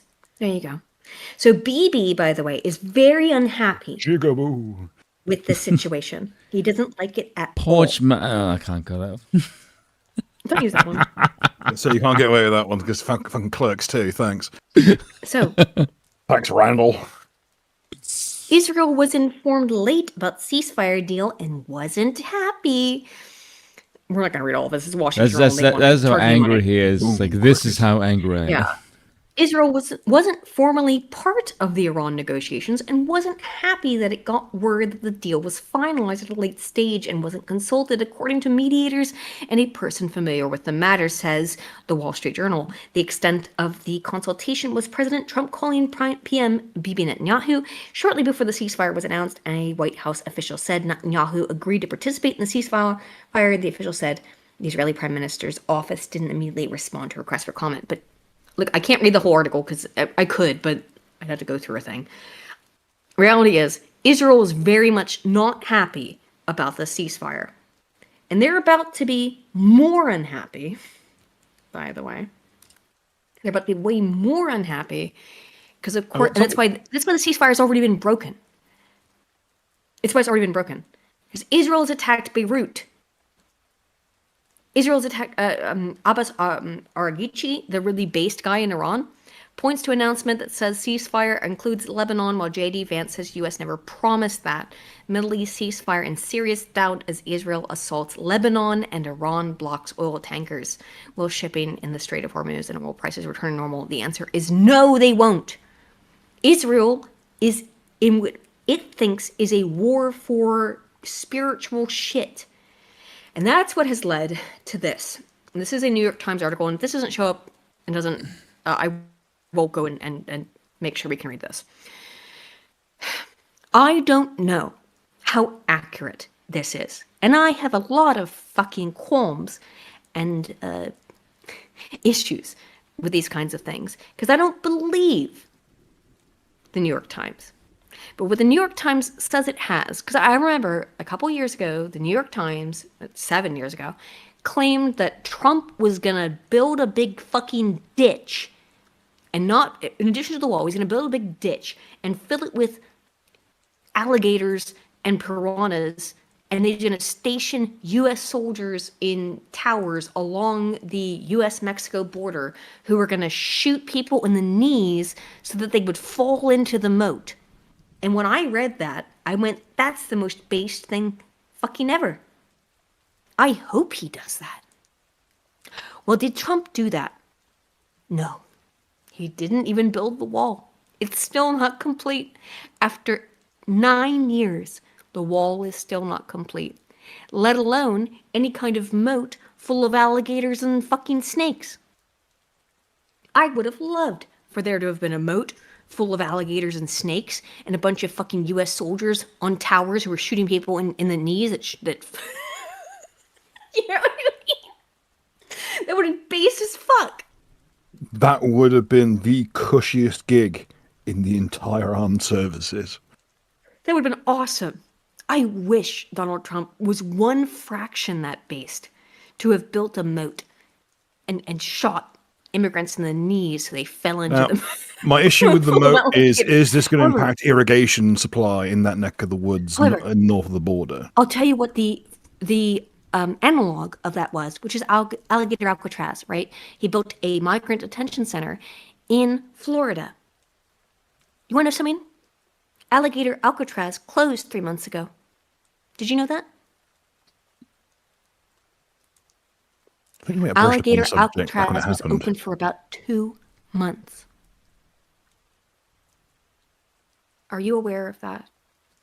So no, I'm arguing with Razorfist on Twitter right now because he's just such a the equivalent of fucking Lionel Baratheon wandering off from the tug of war to go get a beer and then wandering back in. Oh, sorry, I've been having a row with fucking Razorfist, as we are always doing on this show. Is anyone aware of that? The Alligator Alcatraz was open for all of 2 months. It's closed now, friendos. Yeah, Trump has done the ocean nothing crowd must have had a fucking connection to do. Nothing. He spent a bunch of money and blew it up the fucking wind. That's what happened. What the New York Democrat elected as a Republican populist is not living up to his I don't know if I can drop a link, but that's the link. Because apparently he thinks the number one influence of Americans' politics is China. Okay, but it's okay. Of those countries you just listed there, which one is currently gimping you into attacking? I mean, literally, David Barnea, the head of Mossad, said this. Like, this is the stupidest thing. Apparently, it's closing down. Apparently, they're weighing on it. So, like, it's not closed, but I do think I was just talking with somebody today that it's essentially it's been shut down in the function that the vast majority of what it was prepared to do has been shut down for 4 months. It is still operating, apparently, but it's operating at like 1% of what it was supposed to. And now it basically, they're arguing whether it should be closed down entirely. It's still running. The closing attempt was a fail. No, it's about to close. Luke, it's about to close. Trump has done nothing. He did nothing he promised. I just wanted him to close this shit. I wanted him to send these people out. I wanted him to get rid of all the fucking Mexicans. That's what I wanted him to do. And he didn't care because what Trump is more focused on is whatever the fuck Israel wants to do. I don't support that. I don't care what Israel wants. I care what America wants and what the American people want because I'm a fucking patriot. So what we've learned this evening is that the difference between Aiden Kizza is a coffee. Alcatraz. By the way, it is kind of based on actually did end up putting a bunch of piranhas and fucking alligators around migrants. That's based as fuck. He did end up actually doing that. And just didn't do it in the way that book claims. No, I don't think this has anything to do with China. Okay, so let me just think. Aiden, if you can calm down for like 30 seconds while I can talk while you've been non-stop talking, but I will mute you, by the way, if you don't shut up. Here. Make him unwelcome. Aiden, can you hear us? You're not welcome. I hate can you this hear shit, us? my God. Aiden, can you hear us? Is this a legit actual glitch? Yeah, I never did any coffee, apparently. Look what happens. All right. Can you hear us? What do we got next? She can't hear us. She can't hear us. So I'm gonna go. This is legit an audio, but fuck, I fucking thought this was weird. Spoon. You can't hear us, can you? Bill, can you read this? Okay, so we can hear her, but she can't hear us. I was wondering why she was acting No, like I a can't sped. hear you guys. What's going on? Hello? You hear me now? Try and rejoin. Okay. What was going on? I can hear you now. Okay. Yeah, I got it. It's fine. I'm just, everyone's sitting there thinking, is she finally fucking lost the plot? No, no, my headphones fell out. Like these headphones, like they're really sensitive. Like less than 30 seconds, you just be like rambling, and I'm just like, woman, shut the hell up. Sorry. We just thought that whatever. I always thought maybe that barista drugged the coffee. No, I couldn't hear you guys. Okay. I'm gonna go use the restroom. Can you guys, one of you, start to read this article for me, please? Well, I'll be right back. Okay. Thank you. Okay, no bollocks to that. We're not. I've decided not to. Yeah, it's same thing. So you're going for katana, right? Yeah. If Sal's gonna go for one. Which sort you're looking for? Like, are you like particularly? Is there one on the website, by the way? I should think there's a few on Swordia. I have to see which ones are worth getting though. I know that there's one that was really quite good in the market previously that Shadowversity covered. I might have to dig back through the back catalogue. I can always just ask him which one I should get. True, you are. I keep forgetting you guys are more talky with the people in the scene there. Yeah, I did have a podcast with him a while ago. That was that was pretty cool of him actually. But I completely forgot what I was going to say now up until just Aiden just that was it was almost mesmerizing. It got to make my brain go to mush. Yeah, no, but fucking idiotic Razorfist just said, well, the top donators to the American political scene is so he's just measuring power via money. As far as I'm aware, the Epstein files thing has nothing to do with money. It's actually just to do with like blackmail. Like, you fucking moron. It's ironic that he's just like, he's such a twat, isn't he? Epstein, it was more a case of I think Epstein existed not to set things up particularly, but to make sure things got like forced through fast. So it's like, we need to make sure this law gets passed, or this law they'll have Jeff lead on them. I remember somewhere in the files he's referred to as just like more of a fix than anything else. So apparently the thing about that Kirsch was talking about in a stream. This was like what, 2 months ago, when she said something about she basically stated like the narrative as it is, and I just went, you just sound like a dweeb who's just regurgitating what you hear on like the Wall Street Journal or the New York Times. And someone said in the chat, one of the comments said, I think it's the framing. And yeah, that was my issue. Did you get past this part? No. Okay. Nope. We haven't read it. Sorry, guys. I realized I must have seemed really fucking insane because I couldn't hear you guys, and I'm just like talking, and I'm like, no one else is talking. So my fucking headphones are pulled out. God damn it. So someone at home is like trying to get to sleep, and that was a very awful experience for them. Like schizo meltdown, or must have seen that way. But no way want to have us as your like sleeping podcast, considering our like volume control is dog shit. I literally couldn't hear you guys because my fucking headphones fell out. Well, like the plug for these headphones is like so sensitive that if it is moved 1 micrometer, it doesn't work anymore. So hello, sorry, lads. It had a very effective method of making you sound like a fucking lunatic. Sorry. Well, I always sound like a fucking lunatic, but thank you. I didn't know that. Okay, now I've got it. All right, we're all cool. It was weirdly endearing. I hope that's the best outcome, if it was weirdly endearing of me going on a schizo rant. But I couldn't hear Spoon or Bill, so I guess we were all just kind of talking over each other. I'm like, in particular, if I start going off on fucking Revelations ass fucking... Look, guys, Bill knows this. 5 years ago, I nearly died. I literally had a near-death experience. I was in a... And ever since that day, she's been trying to revigorate herself with an enormous quantity of coffee. Yeah, but I was in a coma, guys. I was in a coma. They told Bill I was dead. that I was brain dead. You know? Did they not, Bill? They've yet to be proved incorrect. But Bill, they told you I was brain dead, right? I had holes in my brain, and that's true. Now the reality is that most of your brain is a bunch of useless gray matter. But thanks for that. The reality is that it is. Most of your brain is a bunch of useless gray matter. That's just reality. No, you didn't need all that spinal fluid. I didn't need all that. But the reality is that I did. I was in a coma, and I saw Jesus Christ. I don't know. I can't describe to you what he looked like because it wasn't seen in that sense. It was just, I know that I saw him. I know.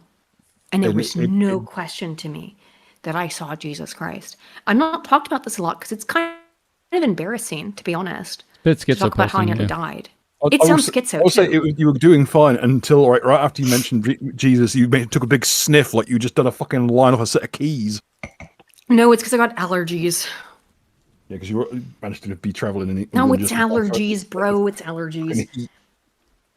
You got holes in the brain. Aiden's a Redditor, yeah, but I Yeah, it's Reddit.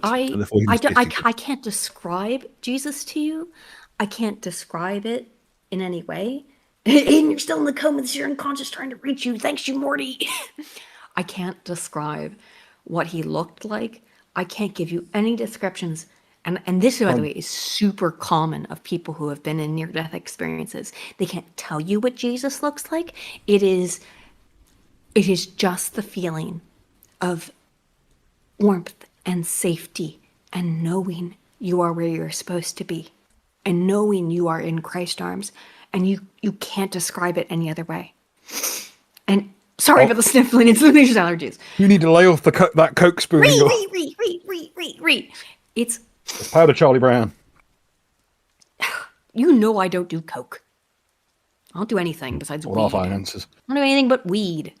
And I'll have a weed. Caffeine and occasional alcohol. If this podcast had the budget for fucking like for the the booger sugar, I would hope that at least I'd have got my sword earlier than this. All I can tell you, friends, is that I did see Jesus Christ. I felt him. I knew it was him. And that's why I became a Christian, because I knew it was real at that point. I used to have doubts. I don't anymore. I have no doubts anymore that Jesus Christ is real, that he is the Savior, and that he is here to save all of us. And that if you have any doubts, trust me, friends, he is I need to listen to music here to cleanse for myself with this conversation. Well, I'm gonna give you my little Christian fucking spiel because it's. You are the worst evangelist that I've ever met. Whatever. I know I'm the worst evangelist. I know I am, but I am telling you, Christ is real. He exists. He loves you, and he is waiting for you in the afterlife. And he is always waiting for you, and he loves all of us so much, and we must remember that.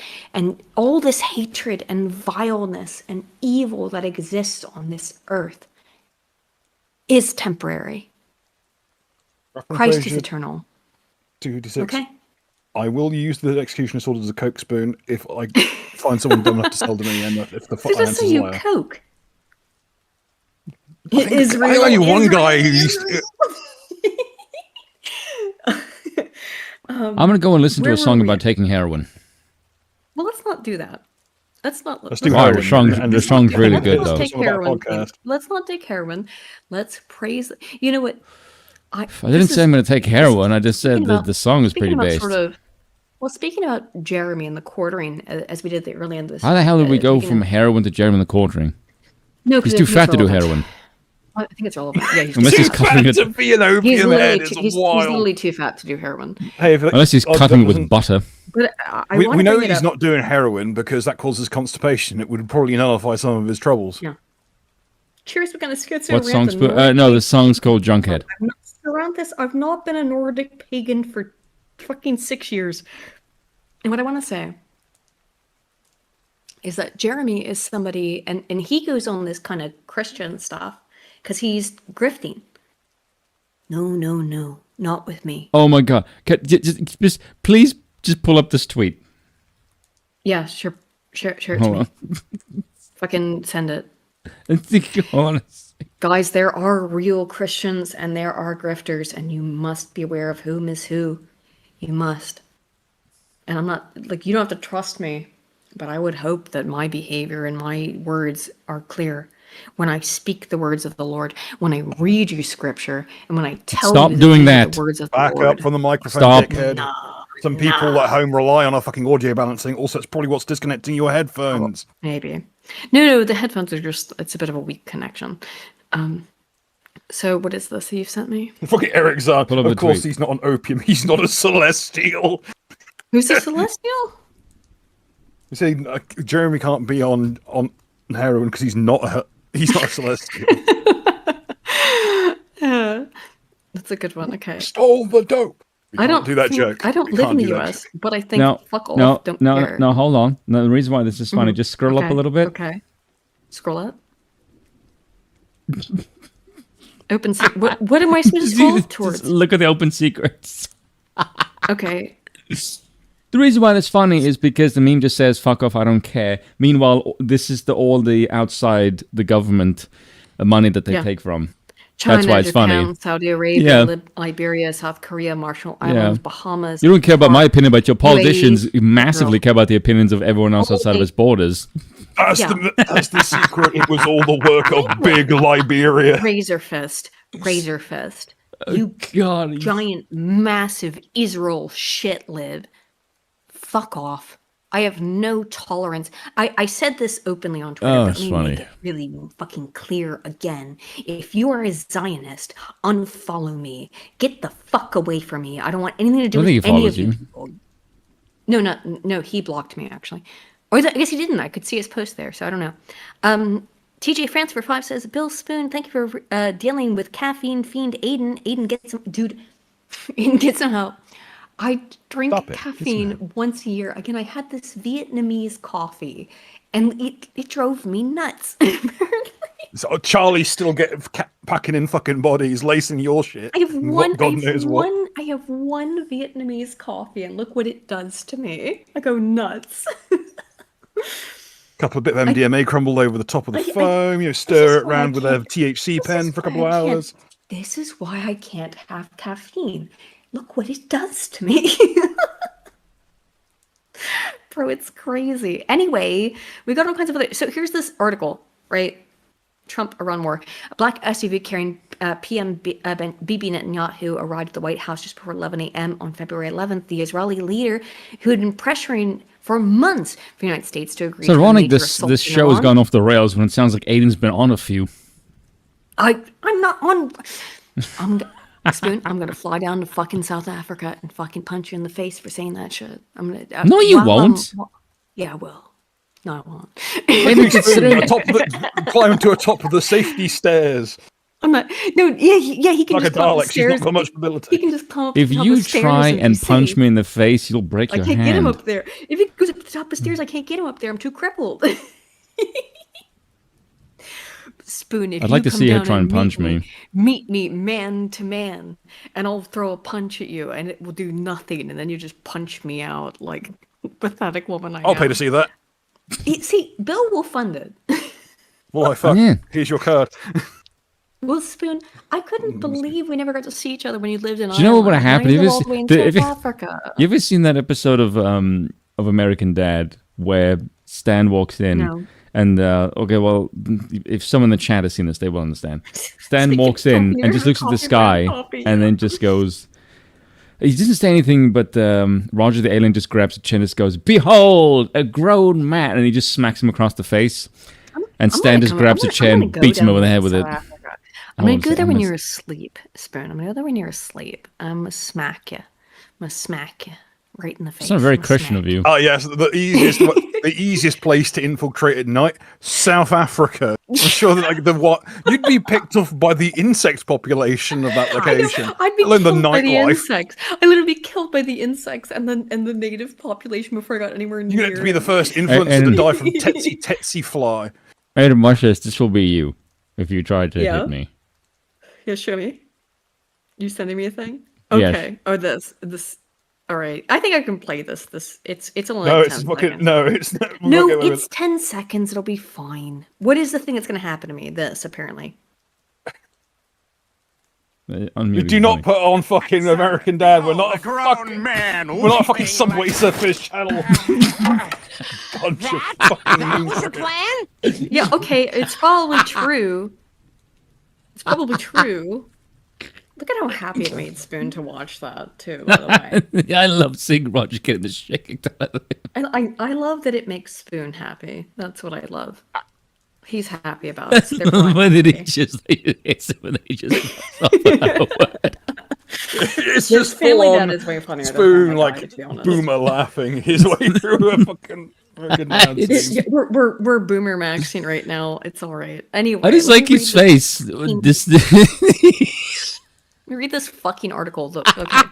Israeli U.S. officials gathered in the first cabinet room adjacent to the U.S. Oval Office. Then Mr. Netanyahu headed downstairs for the main event, a highly classified presentation on Iran for President Trump and his team in the White House Situation Room, which was really used for in-person meetings with foreign leaders.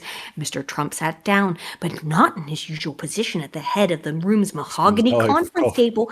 Instead, the president took a seat on one side, facing the large screens mounted on the wall. Mr. Netanyahu sat on the other side, directly opposite the president. In other words, he didn't take... You understand what this is admitting? Accidentally, that Trump does not take a superior position. Like, when the king meets with his vassal, he sits at the higher seat. Trump sits at an equal position as Netanyahu. Get that through your head.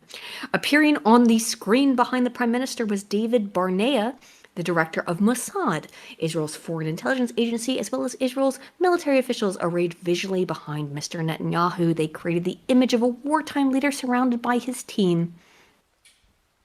Susie Wiles, the White House chief of staff, sat at the far end of the table. Secretary Marco Rubio, who doubled as the national secretary advisor, had taken his regular seat. Defense Secretary Pete Hegseth and General Dan Kane, the chairman of the Joint Chiefs of Staff, who generally sat together in such settings, were on one side. Joining them was John Ratcliffe. These are actually important names for you to keep in mind as we go forward. Remember these names, He's guys. the head of the CIA.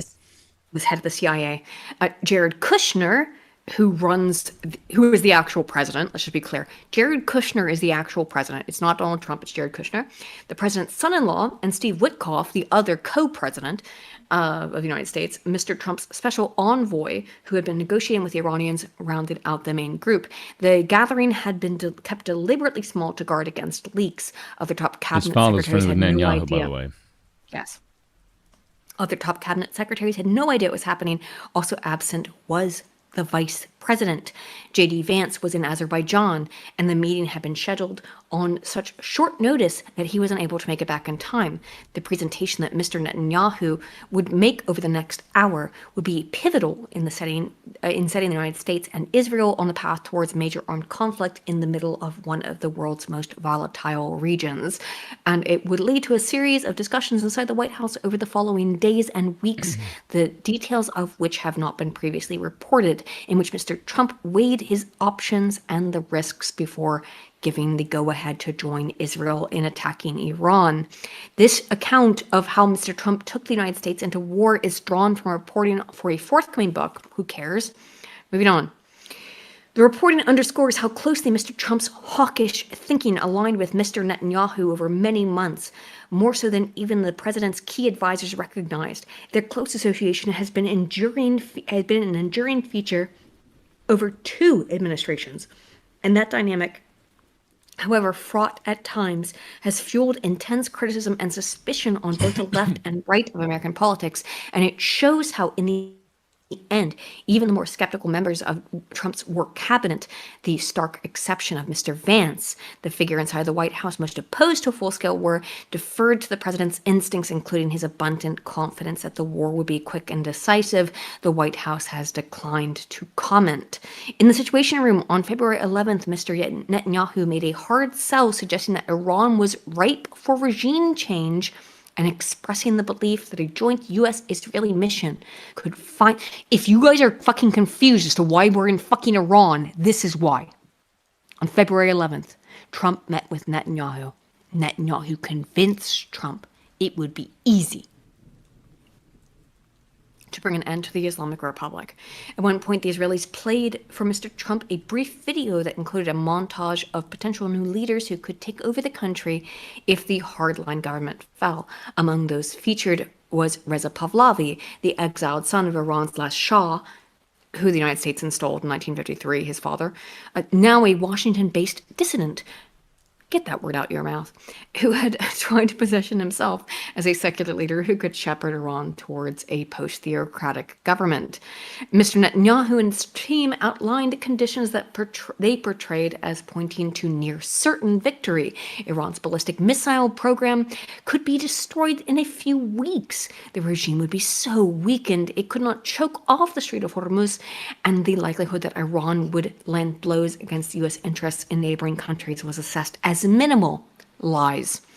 Besides, Mossad's intelligence indicated that street protests inside Iran, which were started by Mossad, by the way, with the impetus of the Israeli spy agency helping to foment riots and rebellion, again, that's what I just said, an intense bombing campaign could foster the conditions for the Iranian opposition to overthrow the regime. The Israelis also raised the prospect of Iranian Kurdish fighters crossing the border from Iraq to open a ground war in the northwest. They told you to fuck off.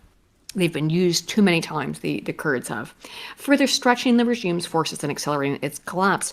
Mr. Netanyahu delivered his presentation in a confident monotone. It seemed to land well with the most important person in the room, the American president. Sounds good to me, Mr. Trump told the prime minister.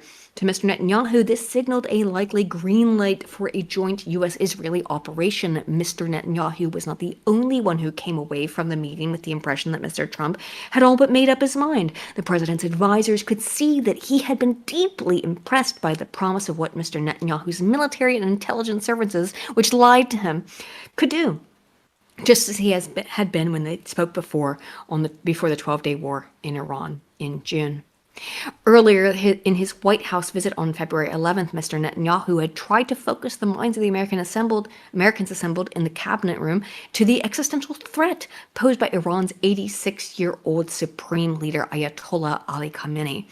When others in the room asked the PM about possible risks in the operation, Mr. Netanyahu acknowledged these, but made one central point. In his view, the risks of inaction were greater than the risks of action. He argued that the price of action would only grow if they delayed striking and allowed Iran more time to accelerate its missile production and create a shield of immunity around its nuclear program.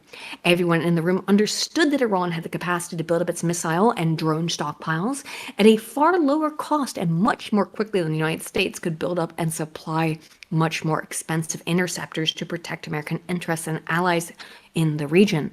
Mr. Netanyahu's presentations and Mr. Trump's positive response to them created an urgent task for the U.S. intelligence community. Overnight, analysts worked to assess the viability of what the Israeli team had told the president. Farcical. The results of the U.S. intelligence analysis were shared the following day on February 12th in another meeting only for American officials in the Situation Room. Before Mr. Trump arrived, two senior intelligence officials briefed the president's inner circle. The intelligence officials had deep expertise in U.S. military capabilities, and they knew the Iranian system and its players inside out. They had broken down Mr. Netanyahu's presentation into 4 parts. First was decapitation, killing the Ayatollah. Second was crippling Iran's capacity to project power and threaten its neighbors. Third was a popular uprising inside Iran. That didn't happen. And fourth was regime change. That didn't happen. A secular leader installed to govern the country. Didn't happen. The U.S. officials assessed that the first 2 objectives were achievable. Well, sort of. The second 2 certainly were not. With American intelligence and military power, they assessed that the third and fourth parts of Mr. Netanyahu's pitch, which included the possibility of the Kurds mounting up in the invasion of Iran, were detached from reality. Let me be clear about this, guys. We knew from the outset the things that you have been told were part of this plan were not a possibility, like the Kurds rising up. Trump made that shit up.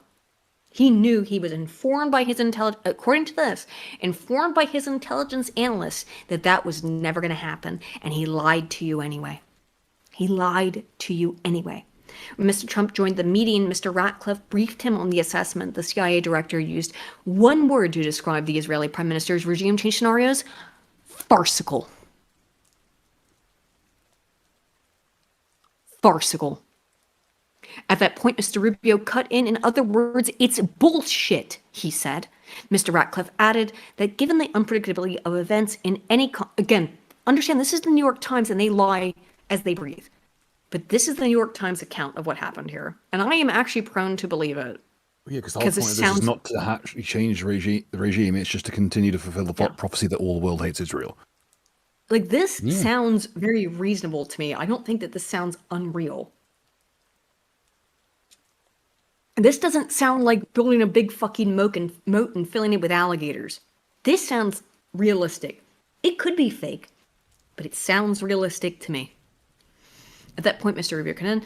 Mr. Ratcliffe added that given the unpredictability of events in any conflict, regime change could happen, but it should not be considered an achievable objective. Several others jumped in, including Mr. Vance, just back from Azerbaijan, who also expressed strong skepticism about the prospect of regime change. The president then turned to General Kane. General, what do you think? General Kane replied, Sir, this is, in my experience, standard operating procedure for the Israelis.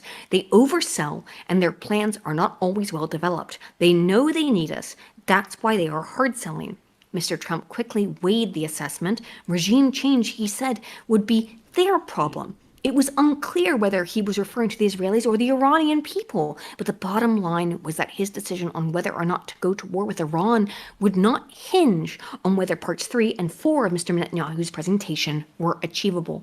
Mr. Trump appeared to remain very interested in accomplishing parts 1 and 2, killing the Ayatollah and Iran's top leaders and dismantling the Iranian military.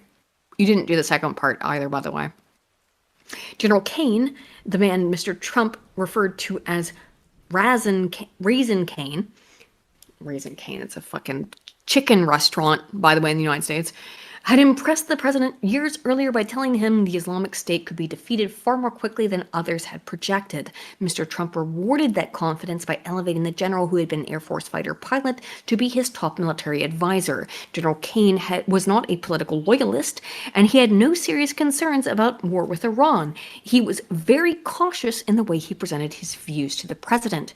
The small team of advisors who were looped into the plans deliberated over the following days. General Kane shared with Mr. Trump and other alarming military assessments that a major campaign against Iran would drastically deplete stockpiles of American weaponry, including missile interceptors, which has happened, whose supply had been strained after years of support for Ukraine and Israel. Yup. General Kane saw no clear path to quickly replenish these stockpiles. He also flagged the enormous difficulty of securing the Strait of Hormuz and the rest. Trump had dismissed that possibility on the assumption that the regime would capitulate before it came to that. Oops, wrong. The president appeared to think it would be a very quick war. Incorrect. An impression that has been reinforced by the tepid response to the U.S. bombing of Iran's nuclear facilities in June. General Kane's role in the lead-up to the war captured a classic tension between military council and presidential decision-making. So persistent was the chairman in not taking stand, repeating that it was not his role to tell the president what to do, but rather to present options along with potential risks and possible second and third order consequences, that he could appear to some of those listening to be arguing all sides of an issue simultaneous. He would consistently ask, and then what? But Mr. Trump would often seem to only hear what he wanted to hear. General Kane differed in almost every way from a prior chairman, Mark A. Milley, who had argued vociferously with Mr. Trump during his first administration, who saw his role as stopping the president from taking dangerous or reckless actions. One person familiar with the interactions noted that Mr. Trump had a habit of confusing tactical advice from General Kane with strategic counsel. In practice, that meant the general might warn in one breath about the difficulties of one aspect of the operation, then in the next, note the United States has an essentially unlimited supply of cheap, precision-guided bombs and could strike Iran for weeks once it achieved air superiority. We didn't do that, by the way. To the chairman, these were separate observations, but Mr. Trump appeared to think the second most likely canceled out the first. At no point during the deliberations did the chairman directly tell the president that war with Iran was a terrible idea, though some of General Kane's colleagues believed that was exactly what he thought, and he did. Trump, the hawk. Distrusted as Mr. Netanyahu was by many of the president's advisors, the prime minister's view of the situation was far closer to Mr. Trump's opinion than the anti-interventionist on the Trump team or in the broader America First movement liked to admit they had been true for many years. Of all the foreign policy challenges Mr. Trump had confronted across 2 presidencies, Iran stood apart. He regarded it as uniquely dangerous adversary and was willing to take great risks to hinder the regime's ability to wage war or acquire a nuclear weapon, which they weren't going to do. Furthermore, Mr. Netanyahu's pitch had dovetailed with Mr. Trump's desire to dismantle the Iranian theocracy, which had seized power in 1979 after the United States couped them in 1953. When Mr. Trump was 32, it had been a thorn in the sides of the United States ever since. Now he could become the first president since the clerical leadership took over 47 years ago to pull off regime change in Iran. Universally unmentioned, but always in the background, was the added motivation that Iran had plotted to kill Mr. Okay, I don't believe this. This is some shit that was made up fucking post facto. I don't believe this. I've not seen any evidence for this, that Iran plotted to assassinate Trump in 2020. Have you seen any evidence for this, Spoon? I've not seen a single fucking... I've seen plenty of people cite it, though, but this without any evidence. I do remember them mentioning it at the time, though. A month ago. They made this shit up a month ago. There were murmurs about it for like a couple of weeks after it. It's the same thing that Iran is like the number one sponsor of terrorism. They asked them, name a single group. Guarantee they wouldn't be able to. Tried to kill Trump. And then all of a sudden, months later, they come back and go, actually, Iran did that? Which one was it? Was it a tranny or was it Iran? Iran's got a bunch of them. It was Iran. What with the fourth feminization for the gays? I don't believe it was Iran, and you cannot gaslight me. And you're trying to change my opinion. Actually, it was Iran. Fuck off. Fuck off. I won't believe your fucking nonsense. Fuck off. Qasem Soleimani, who was seen in the United States as a driving force behind the Iranian campaign of international terrorism, back in office for a second term, Mr. Trump's confidence in the United States military's abilities has only grown. He was especially emboldened by the spectacular commando raid to capture the Venezuelan leader Nicolas Maduro from his compound on January 3rd. No American lives were lost in the operation, astonishingly, almost like it was set up beforehand. Almost like the Venezuelans worked with the Americans, and it was not that fucking spectacular. But okay. Oh yeah, that's true. The 2 members of Maduro's entourage sold him out for like the $50 million bounty that was funny. Yeah, they sold him out. So like, if you think like what America did was incredibly fucking spectacular in Venezuela, guess what? Any matters of war you hear about are PR. Yeah, 2 people. Don't get it twisted. Who sold him out? Sorry, Bill. Sorry. She's operational security. If you hear about it, it's because it's a PR op. Yes. That's just war in general. So nothing special happened there. His own people sold him out. We didn't do anything fucking particularly smart. You know what's really funny about all of this? I mean, funny like in a not really ha-ha kind of way. A sad way? Is, do you know who David Barnea is? Yep. Right. Okay, for those of you in the chat who don't know, the former head of Mossad is a guy by the name of Yossi Cohen. Yep. He told Netanyahu, there's no way in hell you're attacking Iran. Like, you're not putting this off. The new head of Mossad, named David Barnea, he told Netanyahu, yes, you can. And he apparently also sold this fucking crap to Trump.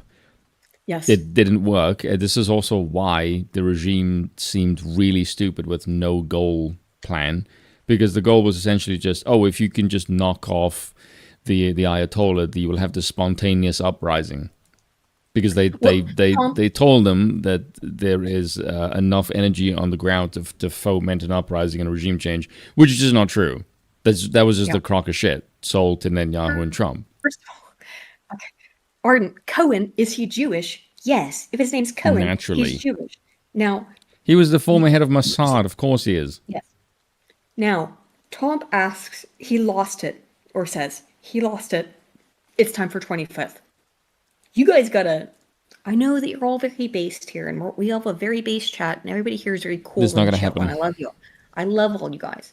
But when the Democrats come back into power, they are going to impeach Trump, and they are going to come back. They're not going to win because Trump. And I'll tell you why they're not going to win at it. I severely disagree with everything you just said. Spoon. They're going to do it. It's going to be farcical. No. It's going to be farcical. I'll bet you. As it was before. I will bet you they will not impeach him. You think 100%. 100%. I'll bet you they won't. Because what he's doing right now is what the Democrats want. Completely confident they will not impeach him. Well, the only reason they wouldn't is because what he has done in this term is everything the Democrats want. Because you got to understand, the Democrats are so why would they impeach him? Zionists. Yes, they would. Okay, so why would they impeach him then?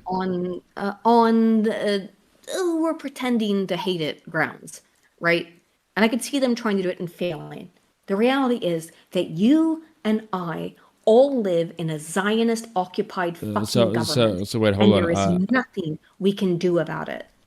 So wait, so you're okay. So are you saying that I think they will do it farcically? I think they will do it as a show. Performative. Yeah.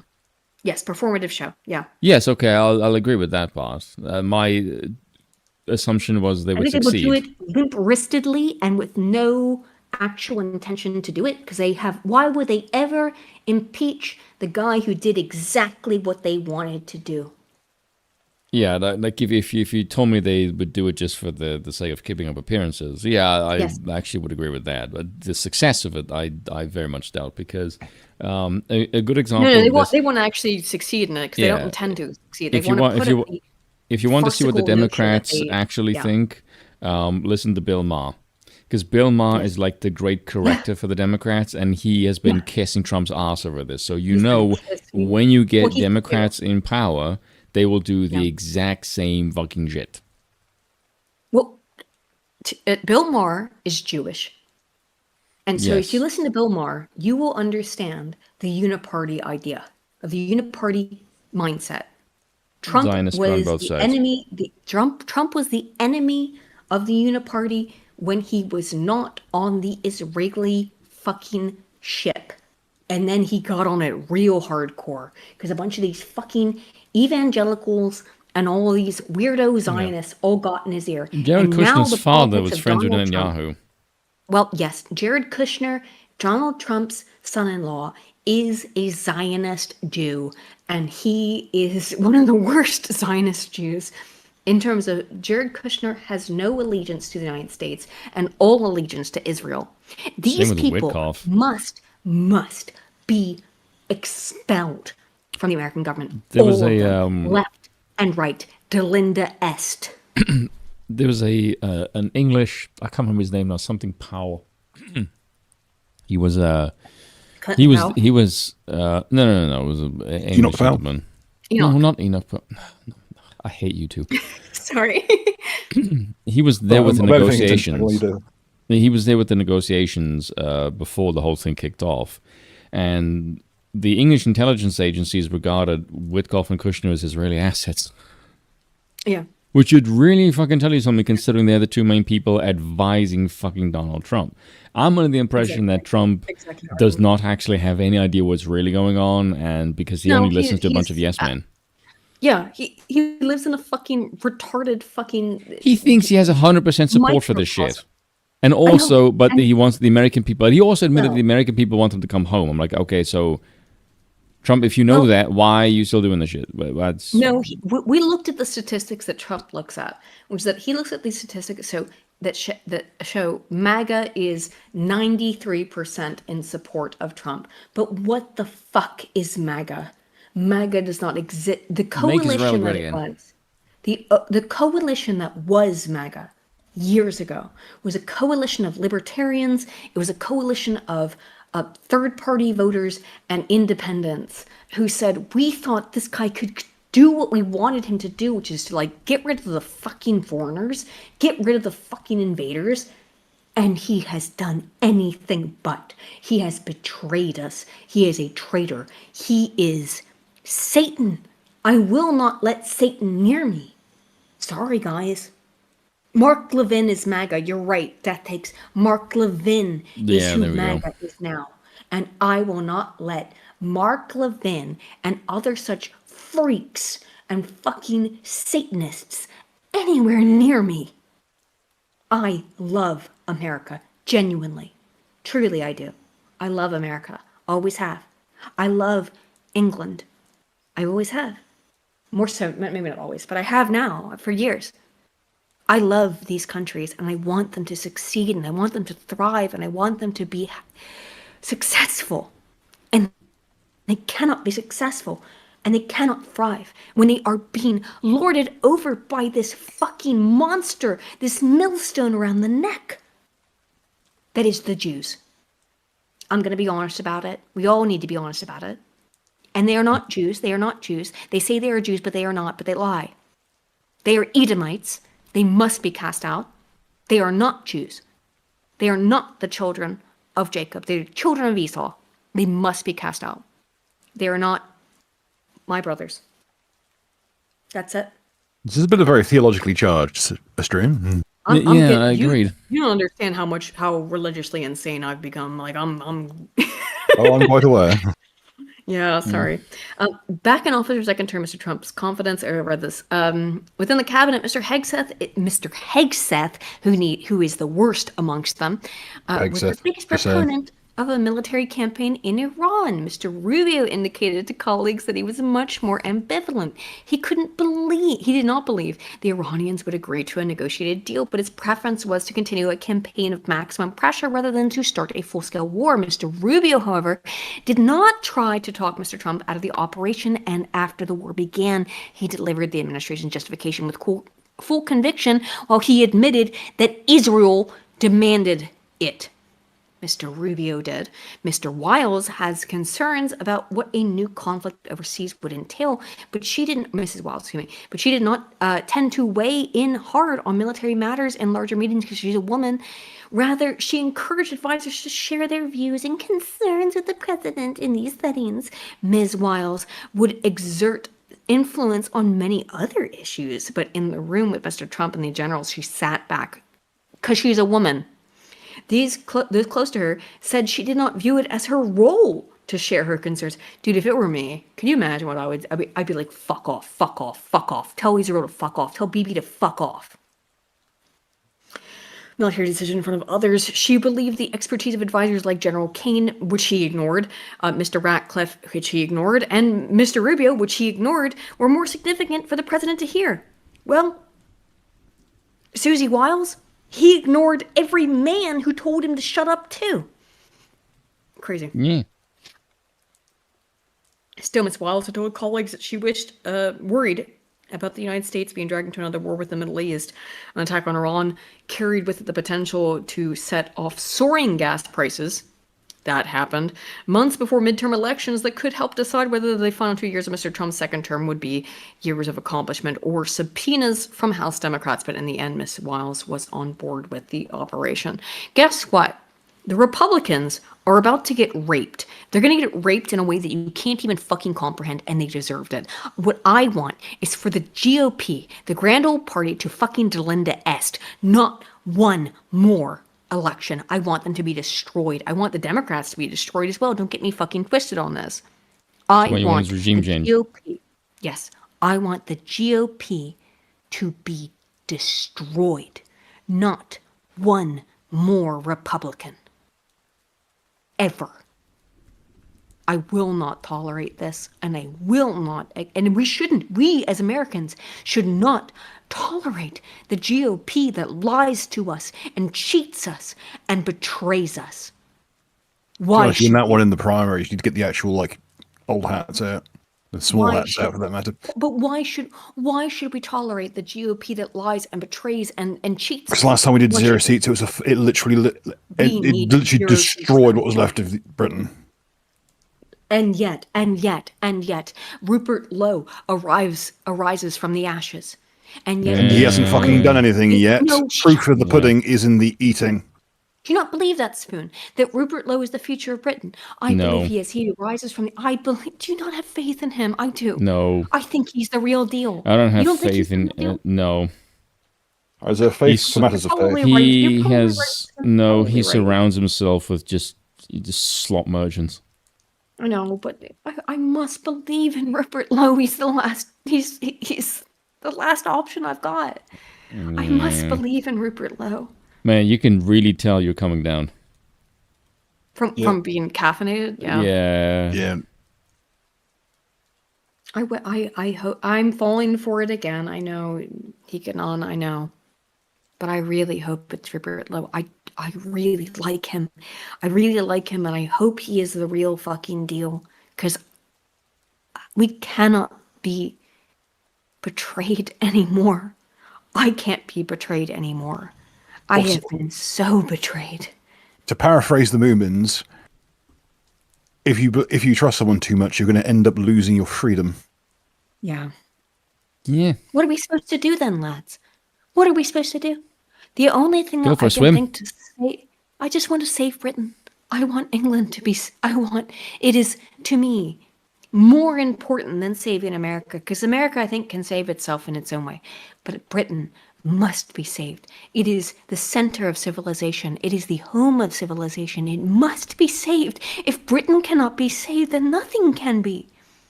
That's how I feel. Okay, calm down. This is not a fucking Hollywood movie. Yeah. No, I'm being a little bit emotional because it's true. This is bad comedy. Yeah. Whatever. Tragic. Oh, excuse me. We're on a political stream. I'm having a little bit of an emotional moment saying that Britain. Been having an emotional moment for like 2 hours. Yeah, Britain is the most fucking important country on earth. I don't give a fuck. Okay, that's the truth. What South Africa? No, I just don't think it is. We're not all here to gold brick and evangelize, you know. Some of us are here to do a fucking job. I am. Okay, let's fucking hide it well. Whatever. Have we gotten on with this? Look, if this article is true, and what happened here in the back rooms is that everybody told Trump not to fucking do this. We already know he that. Did it anyway. Yeah, I know. But what's Trump doing now, by the way? Let me ask you this. If anybody in the chat is still a magatard and still thinks that Trump is operating in your interest, Trump budget request cuts programs that help ordinary Americans and sinks that money towards war. Health care cuts. Trump submitted his annual budget request to Congress calling for historic cuts to domestic funding and shifting that money towards historic increases in military budget across steep cuts to education, housing, health, and other priorities. Yes, he's standing next to Mark Levin and Lindsey Graham. Yes, he is a war hawk piece of shit. This is what's just guys. Calm down. Calm Quench the frenzy there. Save it for judgment day. Don't drink coffee today. Did you not know who I? This is what boggles my mind. Yeah, you meant to put this. I know sweetener is a white powder, but not every white powder belongs in coffee. Sorry, I have a lot of fucking caffeine in my system. Do you not know? But guys, this is what drives me nuts. Like, you guys know I'm a libertarian. I've been a libertarian since I was 17 years old. That's never changed. I've changed in terms of how I think you get libertarianism, which is via monarchy, but that's the only thing that's changed. I'm still a libertarian, which means this shit is antithetical to anything that I have ever wanted. Cutting everything that matters to fund fucking war. Stream paused. I will not abide this. I have never been a war hawk, and I never will be. I will not. Guys, I won't do it. I've never had a fucking stream feel so much like being trapped in a YouTube poop. Specifically, like, maybe Splurbs.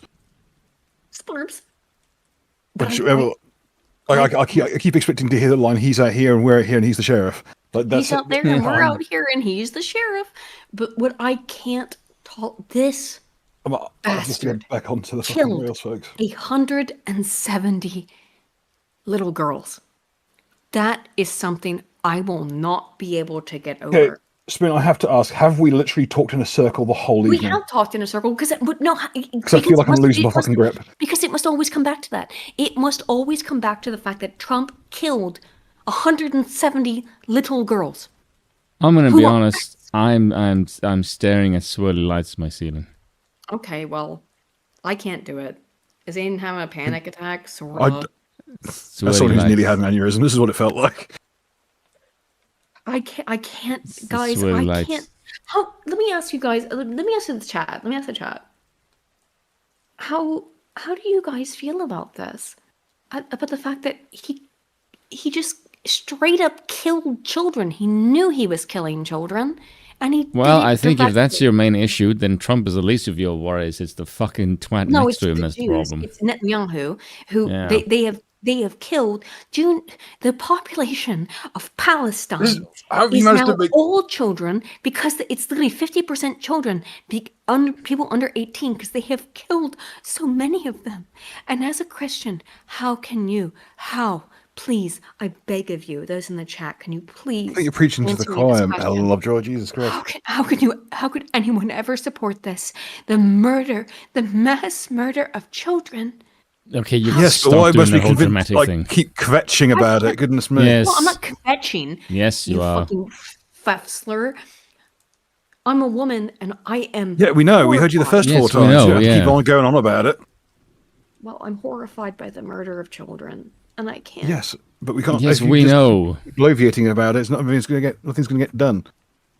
We have a job to do to keep people informed as best we can. I don't know what to do. I don't know. Not talk about it over and over again. Yeah, stop talking. Get trapped in this fucking loop of fucking behavior. So I think MAGA's gone insane. And this is one thing I talked about the other day, and I wanted to talk about it now. I'm going to go over we can't see the stream, right? Because it's minimized? No, I'm up. It's up now. It should be, yeah? Yeah. Okay.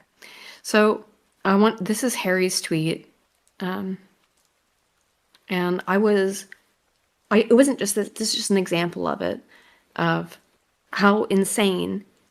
Harry says, amazing, MAGA Twitter is trying to play off the ceasefire as a complete victory because the Strait of Hormuz is back open. Not one of the original objectives, of course not, because the Strait of Hormuz was open when this began. Meanwhile, Zionists and Israelis are furious that Tel Aviv is getting bombed and that poor oppressed Iranians haven't been liberated yet by nuking them. It's a complete fucking clusterfuck. You can see an Israeli here, Arifat says the time has come. Instead of Israel and the U.S. eliminating the regime is bombing Israel. Dear Trump, what did you do all this for? You, Enwa, you. It was for you. Are you not happy? Are you not pleased with the results of your actions and your desires? And I get, as I said earlier, this guy is a regular Israeli citizen, and he probably didn't ask for this. But this is the result of the actions of your leaders, and you must stop blaming Trump and blame Bibi Netanyahu and blame the fucking Zionists in charge of your fucking insane government. Eve Barlow says the ceasefire is disappointing. Understand this, that the Jews are very upset about the ceasefire, and that's why it doesn't last. Why it didn't last, why it lasted about 12 hours. At the end of the day, people of the West have prioritized their own needs over the liberation of the people of Iran. By liberating the people of Iran, by the way, what they mean is bombing them back to the Stone Age, vis-a-vis Pete Hegseth. That's what he said, is that liberating Iran meant bombing them back to the Stone Age. I don't have enough fingers to count the amount of people who have ranted at me about gas prices, whatever. I don't know how to feel about this. This makes me sick. You can see all these Israeli accounts. A ceasefire is a very bad idea for the future of the Iranian people, for Israel and the U.S., and basically the whole civilization. I don't like it at all. This is a weak move and a wrong move. Finish the job, but terminate. They want death. Do you understand this, guys? You get this? The Israelis want total fucking death in Iran. You get that? They will not be satisfied until every single Iranian is dead. Again, we've been over this. Israel wants to trigger the end of the world. They don't give a shit. They're jumping ship. They are legit a national scale version of Heaven's Gate. They are 100% ready to die right now. And by the way, I want to bring this up too, is because a lot of people were like, a lot of the anti-Euro stuff is because people don't understand what Trump did a few months ago vis-a-vis Greenland. They don't get it. Trump said, Denmark, you sell us Greenland or else we'll fucking attack you. And Greenland said no. And Trump basically threatened to go to war with Greenland. Do people not remember this? Please try to keep it fucking prescient in your mind. Trump threatened to go to war with Denmark. You got that? And then you wonder why fucking Europe doesn't want to deal with the United States when they threaten to go to war with their allies? Here's Trump currently, today, April 7th, on Greenland. Secretary General is great. And Mark Rutte, he's a great person. Rude, but okay, whatever. But he's got, and you know, it all began with, if you want to know the truth, Greenland. We want Greenland. They don't want to give it to us. And I said, bye-bye. Okay, thank you very much, everybody. Thank you. Secretary General is great. Sorry, you got it. The reality is, the U.S. threatened to go to war with Greenland earlier this year, and then goes, fucking surprise Pikachu. Why is the EU not very fucking happy with us? Well, I'll tell you what, the EU is really not fucking happy with you. They boo you. They boo you as they should, you fucking Israeli fucking puppet. You make me sick, and you make all of the EU sick. Chaos, violence, and more unsafe world comes to mind. But if we're being honest, that's also the world that we're living in now. This is at the UN. This is Mike Waltz at the UN, by the way. With the UN. So, my friends across the street worry that with President Trump's peacemaking, war criminal. You hear that? That's what the EU thinks of you. And they should. Mark Levin is seething, by the way. He's seething. He's seething and coping and crying and shitting and pissing because he's not getting what he wants. Because the American people are not as stupid as he thinks he is. And I know that you're not. Because I see you here in the chat and I know you are not stupid. He loves Israel. I'm their biggest fan, yeah. Mark Levin is coping and seething and shitting and pissing because he knows the American people are not as stupid as he thinks they are. People of Iran. What are we going to just leave them there? There's nothing that we can do and we're going to wash our hands over that? That to me is morally very difficult to accept. And then what about the proxies, Hezbollah? I was reading these statements. Hezbollah, which is sponsored by the U.S., Israel, and Iran. Than Iran directly. Hezbollah. Literally, all three countries involved have sponsored Hezbollah. So don't fuck with me on that. Is Iran. Hezbollah is firing missiles into Israel by the hundreds still. And here we have a ceasefire that they've already broken. And so, yes, the argument will be, well, they don't have control of this and control of that. Well, if they don't have control of this and control of that, how do we even enter into an agreement? There's a lot of complicated issues. People of Iran. What are we going to... Sorry. What if he's just seething? He's seething and coping and shitting and pissing. You can't do anything about it, Mark Levin. You absolute fucking sickening Zionist. You make me fucking sick. Reality. This whole idea that Europe is somehow not being fair to the United States. Europe has spent more than this is a correct post. I just wanted to bring it up so that if any Americans are confused about how Europe isn't a good ally, here you go. Europe has spent 800 billion euros on defense since 2014. It buys 68. If you want to talk about the United States military empire, it is in large part. And you want, let's just leave NATO. Let's just leave NATO. Fuck them. The United States makes an enormous amount of money, $68 billion a year, selling arms to NATO countries, right? 64% of its major arm purchases are American. The U.S. doesn't help protect Europe for free. It helps protect Europe while selling it weapons. Europe is not the freeloader. It's your biggest customer. Are you willing to turn this off, America? Is this what you want? Would you like to tell these people to fuck off? Your biggest trading partner? And for what? For Israel? You want to trade all of this for Israel? Be my fucking guest. Won't be on my fucking neck. I don't live there anymore. You're about to get in a bunch of fucking financial pain if you choose to do this. You choose to cut off Europe because they don't align with your Zionist bullshit? Fuck off. Pretty funny that the MAGA strategic lesson from this is fuck our Western European allies who never need rescuing and buy loads of kit from us. We only want allies like Israel and Japan. By the way, Japan's barely your ally. You need to get that shit fucking sorted too, like figure that out. Who will never go overseas but want to fight other powers on want us to fight other powers on their behalf. Get it sorted. Hegseth has fired a ton of generals. Hegseth also is paranoid as fuck that he's about to lose his position, if you don't know this. Hegseth, sorry about the breathing in with this because like it's allergies. Hegseth is paranoid of being replaced. That's why he's fired 12 generals. He is paranoid of being replaced as in his position. That's why he's explaining his purge of top generals as allies emerge for American security role. Hegseth is terrified. You get this? Hegseth's terrified. That's why he's fucking axing tons of generals.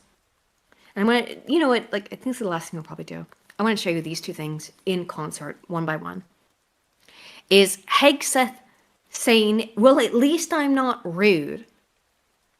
And then fucking, of all people, actually, Ted Cruz saying, well, at least I'm not a pedophile. Because it is the meme.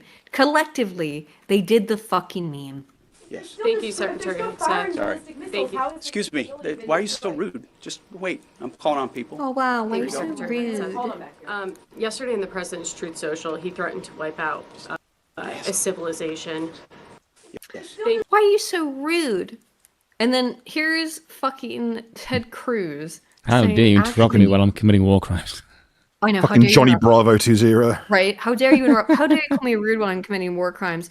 And then here's Ted Cruz saying, could you actually kind of like lay off on the pedophiles? Because Congress wouldn't exist. Yeah. And tragically, this pattern keeps on happening. Now, Senator Booker also said we should have bipartisan agreement. I think that's a great idea. We should have bipartisan agreement. How about we all come together and say, let's stop murders? How about we all come together and say, let's stop rape? How about we all come together and say, let's stop attacking pedophiles? What do I have to say? What do I have to say? Guys, what do I have to say? Ted Cruz says, can we all come together and stop attacking pedophiles? It's like the most carefully enunciated fumble of words I've ever seen. Yep. What am I? Let me put it this way. I got a couple things to. I got one last thing to I think lead us out on, which is demon is what I titled this link. Is just demon. And I know, guys, that and I do apologize because I know that I have been incredibly religious lately. I know that it might have been very off-putting to many of you. That the reality is that I am a Catholic, and I'm a very faithful person because I nearly died 5 years ago. Bill can attest to this. He knows this. I was on death's door, and I saw Jesus Christ. I saw him 100%. I saw him. And so it has changed my perspective on things. I know what Christ, who he is. I have seen him. I can't describe him to you. I literally can't describe what he looks like. You're trying to grasp the form of a fucking 5 or 7 dimensional. No, people ask me the kind of question like, people ask me like, is he white? I'm like, I don't know. I know it wasn't in that kind of sense. I don't know what he looks like. If it would have been something that a human mind can grasp and a description could be made of it, I'm sure you could have probably double or triple checked it the 2 other times you nearly died since then. Yeah, it's not the religiousness part, it's the woman moments. Those things are connected. Bash the doggy. They're connected things. Where women, I do believe, are a little bit more connected to God because we're more retarded or whatever. Did he feel white? I don't know. I genuinely do not know what Jesus looked like because I couldn't see it. I could only know that what I experienced was absolutely Jesus Christ. I experienced him unquestionably. And it's okay. Evangelical Wakanda at action. No, fuck off with that. No, I am not. I'm the antithesis of evangelical Wakanda. In fact, Shu and I have talked about this at length. No, I am not evangelical Wakanda. I am the antithesis of it. I am an actual follower of Jesus Christ, and I will not fall victim to that kind of fucking nonsense. So I'm going to show you. Also, saying that women are closer to God, it's like saying, "Oh, I'm at top of his friends list." Yeah, on the block list, you're the ones who ate the fucking apple. Well, true, but I think. Yeah, I've always got these. He's always got my name to hand. Yeah, because it's the top. I know, of the but block I list. think that women being more emotional and being more spiritual, sort of, we get a kind of closer relation. No, maybe not. Anyway, what I want to show you is the moments that you could have learned and I should have learned that Trump was a demon. And here it is. These are old clips, 2021 CPAC. Before we continue, it's an important thing that was requested of me. Someone wanted to be cheered up with an obscure slur. I think pickaninny is very underrated. Pickaninny's a good one, yeah. It's something so jovial about it. It's funny. It is. Yes, It's fun. I agree. It's a fun slur. So here is a selection of Trump being a demon for the last 5 years. You're welcome. How unpainful that vaccine shot is, so everybody go get your shot. It works incredibly well, 95%, maybe even more than that. It works incredibly well, and I would recommend it to a lot of people that don't want to get it, and a lot of those people voted for me, frankly. But don't forget this shit. He told you to get the fucking clot shot. But it's a great vaccine. It's a safe vaccine, and it's something that works. I recommend you take it, but I also believe in your freedoms 100%. When you have the vaccine, people that do, and it's a very small number relatively, but people that do get it get better much quicker. That's a very important thing to know. I recommend take the vaccines. I did it. It's good. Take the vaccines. But that's okay. That's all right. I love his bullshit. Even though I hate Trump now, I still love his kind of bullshit. I recommend taking it. Like everyone enjoyed the buffoonery of Charles Bronson. No, fucking Boris Johnson. Funny.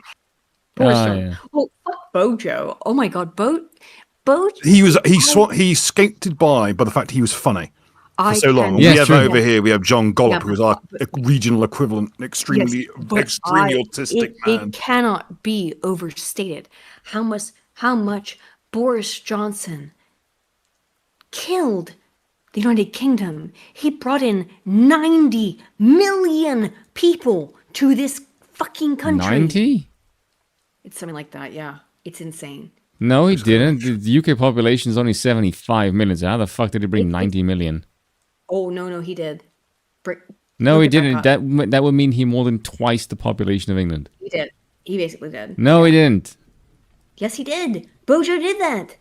Do you know what 90 million is to a country of 75? Bojo the country is not twice as much foreigners. No, you probably misread it. I probably got the numbers wrong, but whatever. Yeah. Bojo didn't Bojo did more fucking harm to the United Kingdom than Keir Starmer, than anyone else has done in terms of bringing in a massive so I'm probably wrong about the number, sorry about that, but he brought in such an enormous flood of fucking foreigners that it's incalculable. He's skated by because he sounded like a buffoon.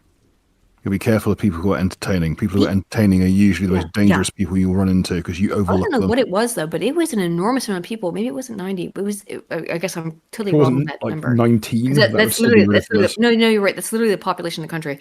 So what was it? It was like 20 then. It was an insane number of people that came in under Bojo.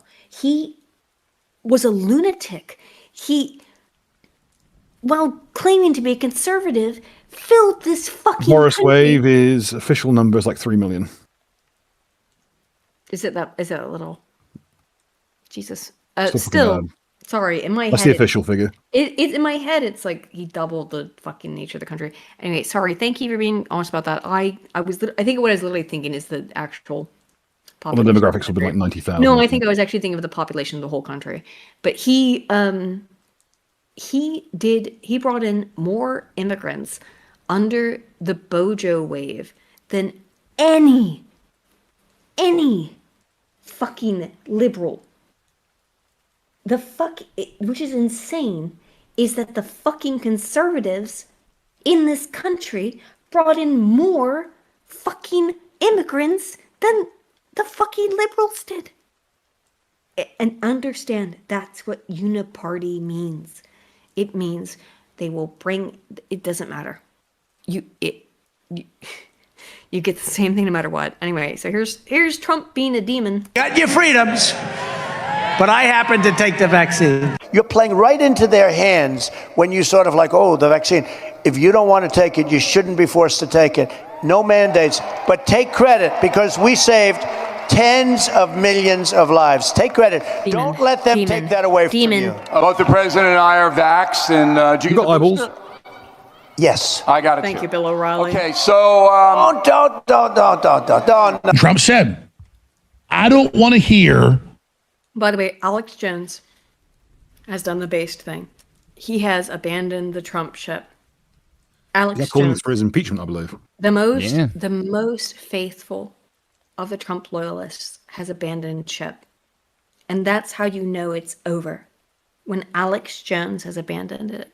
And I, since I was 14 years old, have always listened to Alex Jones. Not necessarily faithfully, but I've always listened to him. And Alex Jones has abandoned the Trump ship. And if you're not off the Trump ship at this point, you're fucked. Alex Jones is off, for fuck's sake. About questioning this so-called vaccine again. I call it a so-called vaccine. He said, I don't want to hear about this again from anybody. I think it's good, and that's it. Don't listen to it. He's the Antichrist, I believe. If he's not the Antichrist, he's the closest thing there is to it. And you must get off. Guys, you have to. Please. You must. Abandon. No more appeals to emotion. Get on with the news. Yeah, he's evil. Get the fuck away from him. Do not allow this shit anywhere near you. I am telling you guys. You'll be much better off. You must get away from this evil, from this satanic. Get on with it. Calm down. Get on with it. God, this is not a fucking sermon. This is my ending monologue, for fuck's sake. You've been nothing but doing a monologue for the past 2 hours. Yes. Okay, well, I'm doing my ending monologue now, okay? This is my ending monologue. No monologuing. I'm doing my ending one. No. All right. We'll see you guys all next week. When Aiden has calmed down. Sorry if I'm driving you away. I'm hoping to drive you towards it. Yeah, not doing like this. Women do not drive people, especially men, towards God. Ever. Yeah. I gotta tell you to drive. No, it doesn't work. No. You must come towards You lead God. by example. No. You don't evangelize like this. Is ridiculous. You must. It's You're really, a woman. You don't really meant to be. off-putting. Yeah. Like you are giving Big J himself fucking imposter syndrome, because if he heard this, he won't believe in himself.